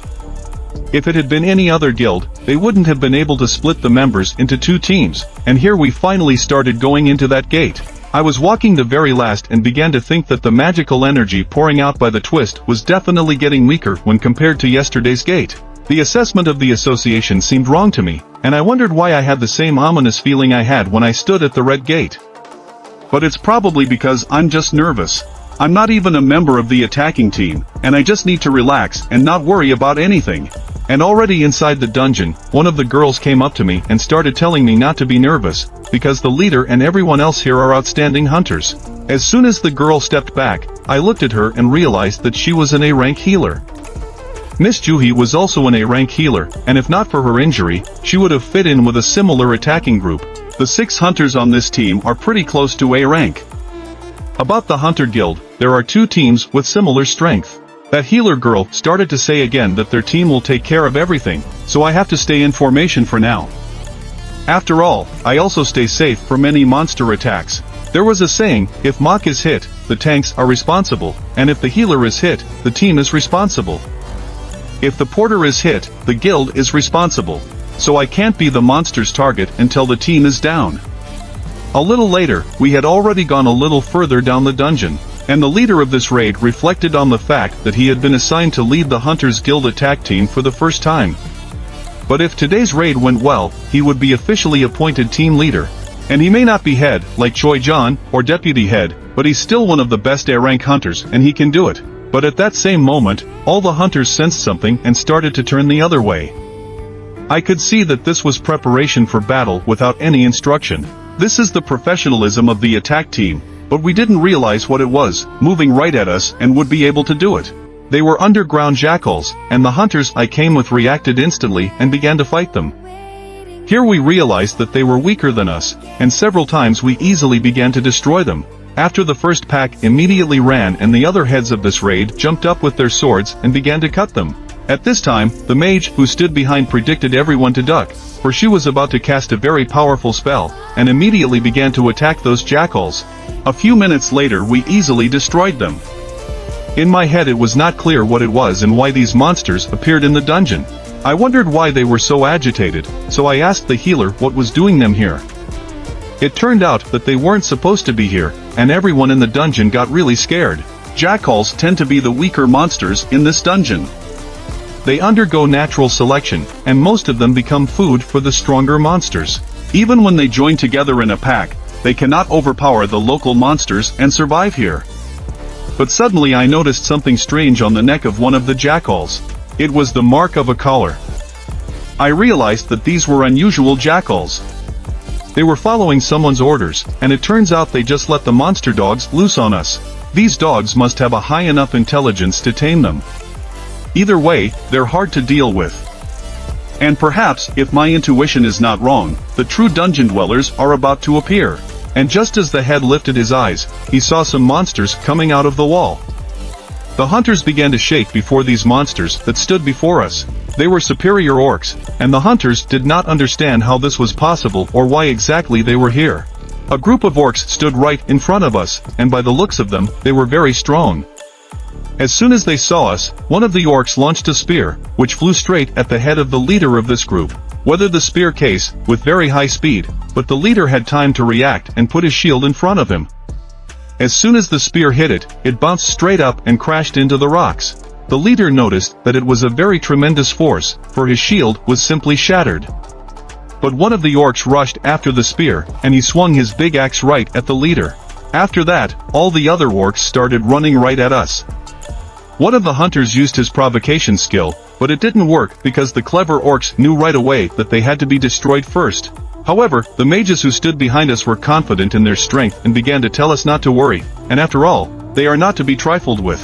One of the mages took out some sort of thing on his belt and started using it to summon a huge fire that attacked the orc running at him, but this magic barely worked, and the orc stayed on his feet, continuing to run. The attack did not work on him because he was immune to magic. Suddenly another mage appeared, who used his magic to bind such an orc and realized that he was too strong, and he would be able to restrain him for no more than 5 seconds. But that was enough, and one of the mages began to apply his skill. With his spell, he summoned a huge fire knight, who began to fight for him. This mage could only summon 2 spirits, but even so they are not comparable in power to rank hunters. However, he cannot use magic while summoned, and if he is damaged, his magic is severely depleted. Nevertheless, they were his only trump card, and they were depleted very quickly. If he summoned a single spirit, he would be completely weakened, but the orcs were too strong and inflicted heavy wounds on the hunters who fought them. However, the healers behind them would heal their wounds immediately, but the orcs still outnumbered their strength because the provocation didn't work on them and their skill was simply ignored. The group leader realized that the situation was very difficult now. If they were surrounded, they would be at a disadvantage, and they needed to group up quickly. The leader realized that even though this was a low-ranked dungeon, there definitely shouldn't be as many evolved individuals here as the magic gate wave measurements showed. They showed completely different and higher values. Orcs are not just orcs, they are the strongest of their race, and each of them is equal in strength to a top-ranked hunter. Here was an entire army of 22 higher orcs, or, in other words, 17 hunters against 22 higher orcs. But this is far from an accurate comparison, for there are ranked hunters among the hunters, and of course there are individual hunters who are stronger than the highest orc. However, if those kill all the ranked ones, the hunters would be in a desperate situation. The leader understood that there was no way out without sacrifice now, and he began to ask everyone to hold out as long as they could. But following his request, one of the orcs struck him and severed his arm. I noticed one of the huntresses and ran up to help him. She used her spell to summon some kind of monster, which bound that orc who had done the damage to the leader. And at that moment the girl jumped up to the leader and asked him to be patient for a second, and then began to use her magic to heal his arm, which was completely severed. In an instant, the leader's hand reappeared in the same place. But as soon as the girl turned around, she saw the supreme orc tearing apart the monster she had summoned. She did not understand how he was able to survive such a situation. Already ready to finish them off and swung his big axe, at which point I stopped watching the whole thing. I dropped my backpack, which I had on my shoulders, and began to act. After the girl closed her eyes, for a higher lesson was already running at her, but suddenly nothing happened. And she opened her eyes and saw that orc holding his big hands to his throat. She did not understand what was happening. There was something strange in front of her, seeing shadows, but immediately they were gone. Soon after, all the hunters began to keep fighting them, and they slowly began to defeat those higher orcs. The leader began to realize something, because it was much easier to fight them than it had been a few minutes before. And that's all because I was running near those orcs and slashing them in places that affected their strength. I used my invisibility skill to run and wanted to weaken these orcs to their full potential while I was in the shadows. But some orcs did manage to spot me, but I started destroying those orcs at the same moment, because I had no use for them if they started making noise here. One of the huntresses did manage to kill one of the higher orcs. I was standing nearby watching this and noticed that I got bloody when I killed one of the orcs. The leader of this troop and the other hunters here are the elite of the selected hunters, and can rightly be considered some of the best hunters in the country. And it's not that I don't trust them, it's just that it's really hard to overpower a top orc. The female healer is usually the first to die, and I can't just sit back and watch the ones being mercilessly killed. At the same moment I was able to raise my level higher, and I realized that helping a group can raise the level several times over. And I never would have thought of such a thing. Maybe I'd take a couple more if I'd actually outsmarted all the orcs at once. The elven hunters paid a huge amount of money for the right to own this dungeon. I will not interfere much. That's all I can do for them. Soon, with the help of my power, the hunters managed to defeat all the higher orcs who attacked them, and now they could take a break. The leader began to say that if anyone was wounded and as long as they were able to breathe, the healers could heal them. Some of the hunters couldn't believe that they had been attacked by higher orcs. They were fortunate that it was without casualties and they were alive. One of the healers looked at me and realized that I must think their advanced squad was made up of fools. After all, no one could conceal an ability like stealth from a spellskite mage. At the same moment the girl went up to the leader and began to tell him that when they were fighting against the higher orcs, one of them suddenly hovered in the air and then something tore him apart. She thought that someone had secretly used some kind of spell. The leader turned to the girl, whose name was Gina, and asked her if it was her business. But she said that with her skills it was impossible to do such a thing with telekinesis magic. She could only incapacitate them for a while, and no one in our group practices magic, and besides, they specialize in the fire element. So there are no hunter assassins among them. And the other girl started to say that she was right. If anyone could do something like that, it would have to be an outsider. That girl with the glasses began to think that I had reason to hide my power, and whether she should leave it at that. A nearby mage who was passing by began to say that he was very glad, because if he had summoned one more spirit, his mana would have completely dried up. The leader realized that they were right, for the higher orcs were strong, though they behaved strangely in the second half of the battle, and this helped them to deal with them without problems. But they had to decide what to do next and whether to continue this raid. And would it not be too dangerous to go on? After all, they had not gone that far and had already managed to be ambushed by the higher orcs. To go further would be even more dangerous. But at that moment one of the hunters came up and began to say that since they were already aware that this dungeon was inhabited by higher orcs, it would be too risky if they continued their journey without the head or his deputy. And he suggested, why not retreat right now? Right now, at the very least, they need a couple more healers, as well as 3 mages who specialize in mass spells. And that guy understood that today was the leader's first time leading an advance party, and it was a bit of a shame that it had turned out this way. Still, he suggested we stop here. But the leader thought that if he succeeded today, he would officially become the leader of the squad, and there might not be another opportunity. I stood by and watched, for it was not an easy choice. In his place, anyone would have tried temptation and wanted to successfully sweep the dungeon. But if he was still thinking soberly, he would tell me to go back. Some of the hunters exhaled in relief, for a moment they thought they would have to go on. It gave them goosebumps. But the leader was not so foolish and understood that they could lose their lives here. The whole group began to walk back to the gate they had come through. We had already been walking for about 10 minutes when the leader suddenly stopped everyone and with a surprised face began to talk about what had happened and why there was now a barrier in front of them, created by a high-level spell. None of the hunters had any idea why the path was blocked, because everything seemed fine. They decided to get rid of the barrier, and the girl, who was an expert, said that she could break it down, but it would take her some time to do so. An even more important fact was that someone in this dungeon had high-level magical abilities, and their calculations were wrong. Their current strength did not allow them to deal with such an opponent.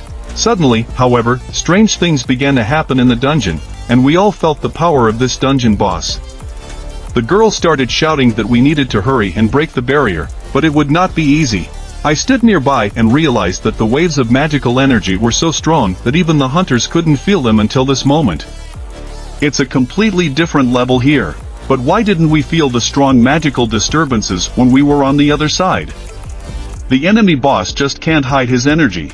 Well, at the same moment, all the mages who were trying to break the barrier began to feel terrible pain, and they all began to fall to the ground. This was curse magic, and it aimed straight at the mages who were trying to break the barrier. At this point the healers wanted to help them with their healing magic, but the leader sensed something, turned around and saw a huge army of higher orcs coming at them. The leader of the group, looking at all this, realized that not long ago, their non-leading squad had encountered a couple of dozen higher orcs, and then they had barely gotten away with it. But this time, if his vision didn't fail him, there were about 50 of them out there, getting closer and closer to our squad, which was standing at a dead end. One of the hunters, who was standing behind the leader, began to say something to him. The leader told him to be quiet. After all, if they started to resist, there would be nothing left of them, and only with the support of Chief Choi or his deputy could they still hold out. Suddenly one of the orcs stood right in front of the leader and began to speak to him in his own language. But all the hunters who were standing didn't understand anything, and at the same moment something began to happen to the orc, as if someone else had inhabited him. Some terrible magic was all around him, and suddenly he started speaking in human language. He said his name was Kerrigan and that he wanted to meet the hunters. But we couldn't understand why the orc was speaking human. And what kind of magic is this? The hunter who was healing with the healer began to speak, and someone is using him so that we can communicate with him. The monsters want to talk to them, too. I didn't want to believe such nonsense, for there could have been some kind of trap here, and the hunters wanted to start a fight. But the leader of the group began to ask Kerrigan if he had installed this barrier, and in response he heard that it was correct, and he was proud that the orcs had excelled at sorcery. This creature's magic is impossible for humans to dispel, and the leader began to ask if there was anyone stronger than him in this dungeon. However, the orc boss quickly objected, saying that no one would dare oppose him, and the hunters would have to choose between being killed by his people or going with them. The leader of the group, without hesitation, said they would go after them, and I stood and realized that there must be a whole army of high orcs in the boss's possession, not counting himself, and the chance of winning the battle would be markedly diminished. And after all that, he wants to negotiate with their leader, so he can come back in one piece. Well, the leader had no other choice, and he decided to bet everything on that chance.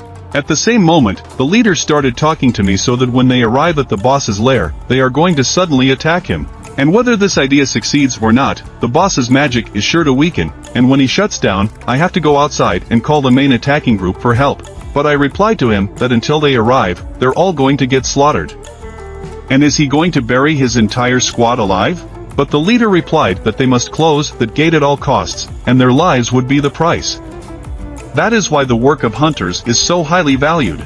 And suddenly the girl standing behind me came up to me and asked if I could ask you to continue, because this is all she has ever lived for. She handed me a notebook and said that if I got out, I should take it to her family as well. I understood that these hunters were determined to do the best they could, but this was not their fight. And when I got it all figured out, I started saying I wouldn't have to deliver anything outside. The huntress girl's brother understood that these magical waves belonged to the boss. If they contained that much energy, anything could happen. The girl looked around and realized that I wasn't here. Soon she thought I had given up the job, but suddenly Miner came up to her and asked her why she was here. After all, it was her day off. But in response, she asked Miner if Hunter Jinwoo was out for a shift today. Miner said that this mister had already entered the dungeon as a porter. These were the words. The girl could not believe her ears. After all, a hunter of that rank had been chosen to be a porter in the dungeon. And the rank of man, after all, has only one life, and what was he thinking? And now that she remembered yesterday in the boss's lair, he was holding a gun in his hand. So she wasn't mistaken after all. I was suspicious, thought the girl, and decided to enter the dungeon to check everything with her own eyes. But suddenly she noticed that she had no weapons of her own, for she did not think she would have to enter the dungeon on her day off. She asked the miners if she could use their equipment, but one of the men said they would bring her equipment now, and all they could give her was a pickaxe. The girl asked if they had anything else, like a sword or a spear. The miner didn't understand why she was asking for something like that from their unit. Soon she decided to give back that pickaxe and said she would go that way. And just as she began to enter the portal, the male miner asked her, does she really plan to enter the dungeon empty-handed? And at that moment she stopped, shuddered, turned around, walked over to the car and picked up that pickaxe. It was the right choice, better than being unarmed, the man said. And she thanked him with her bow. Soon she turned around and began to walk into that portal. But at this moment we were already in the lair of the boss, and oddly enough, he had a lot of terrible high orcs, who were very strong and were dressed in different equipment, from spear to katana. Most likely, they were commanders-in-chief. In the very center, among all the other orcs, sat the boss, who stared at us intently and began to speak in his own language. Soon he told us to come closer. All the hunters in the boss's lair began to look around in a circle and saw only the large and terrible high orcs before them. The leader realized that if such an imposing army got out and they were left without the support of the high-ranking hunters, their small town would be wiped out. To prevent the inevitable, they simply must defeat the boss, who sits right in front of them. Yes, also, this boss of his entourage has quite a powerful aura, and will we be able to bypass the guards and kill the shaman in one fell swoop? The hunters had already decided to act on the leader's signal. They wanted to aim at the shaman altogether, to attack him, but the shaman in turn began to take off his mask and asked the hunters if they were afraid of him. And as soon as he took off his mask, a terrifying aura began to move toward the hunters standing in front of him. As soon as the aura passed through the hunters, they all froze in place and began to shake with fear. The shadows realized how powerful he was, and they realized that they had been fools trying to kill him. This shaman was on an entirely different level from the hunters, who were just third-rate trash. The leaders of the group trembled with fear, and at that moment one of them decided to ask why he had brought them here when there were enough warriors waiting near the portal to kill them. The shaman replied that it was only for fun. After all, they would kill the hunters one by one until no one was left. His people are hungry for entertainment. Suddenly the shaman turned his attention to me and began to say that there was someone rather unusual among you. But the leader did not understand why this amusement, for their destruction, is only an amusement to them. They don't even see them as opponents. And more importantly for the shaman, their lives are just entertainment. The head of the squad began shouting toward the shaman that they were not toys to be thrown away when they got bored. At the same moment he ran towards the shaman and shouted that everyone should go on the attack and destroy him. But the whole troop that stood behind him could not move from their seats, for they were very afraid. They were so afraid that they just lowered their heads. At that moment, the leader of the group realized that it was all over. Since he had already started running, he didn't want to stop. He jumped up, swung his sword, and tried to finish off the shaman. However, the shamans in this line began to use their defense spells, and at that moment an ice barrier formed in front of the shaman, which held back the leader's onslaught and prevented a collision. The leader flew back, and the shaman began to say that he was very stupid. At that moment the shaman activated his gravity magic and the leader flew into the air. He began to use gravitational acceleration, and the leader began to fall with all his speed and crashed into the ground. Soon after, he decided to repeat the trick, went up in the air, but the leader hit the ceiling and fell to the ground again. The hunters watched this with bitter tears in their eyes. Of course, eventually I couldn't take it. I jumped up and grabbed the leader and carried him away from the shaman. He was lying all wounded, and there were a lot of wounds on him. I sat over him and began to question the location of this dungeon, the jurisdiction of the Hunters Guild, and why I could not interfere without permission. However, the advance party is on the verge of annihilation. Can I exterminate all the monsters here? But as soon as I finished speaking, the shaman ordered one of the higher orcs to come toward me, and he was already standing behind me, swinging his big axe. But I knew he was near. I turned my arm and used my skill to lift that orc into the air and toss him aside. I decided to ask the group leader again about all the monsters here. Could I take care of them? In response, however, I heard the leader begin to speak and plead with me to help them. That's exactly what I wanted to hear him say. After I woke up, the shaman started talking to me. He said I had pretty good abilities for a human and asked how much of my powers were enough. I told him that I had never encountered such power before, but it was obvious to the shaman. I went on to say that even for a shaman it was going very badly, to be exact. At this point I began to summon my shadow soldiers, who appeared everywhere. A moment later, all the shadow soldiers who were under my command rose up. And now I was ready to fight with all my might, for before me stood a terrifying monster I had never faced before. But my army was very strong and large, and now I was ready to destroy all the superior orcs in this dungeon. At this point, a brother from the monitoring department arrived outside, and the miners who were watching thought something was wrong. The investigator from the association, who got out of the car, thought about the following question: why did I take this job as a miner? And okay, for one day, for today. This was his second outing, and soon Jinwoo would officially become an S-rank hunter. However, it would be nice if he remembered that he was being watched at the moment. Miner walked up to one of the guys and asked what brought them here. The explorer began to ask about what the hunter knew about Jinwoo, where he was now, and it became known that he was now working with the miner. The miner's boyfriend didn't understand who he was talking about at first, but then he realized it was the guy who had helped them.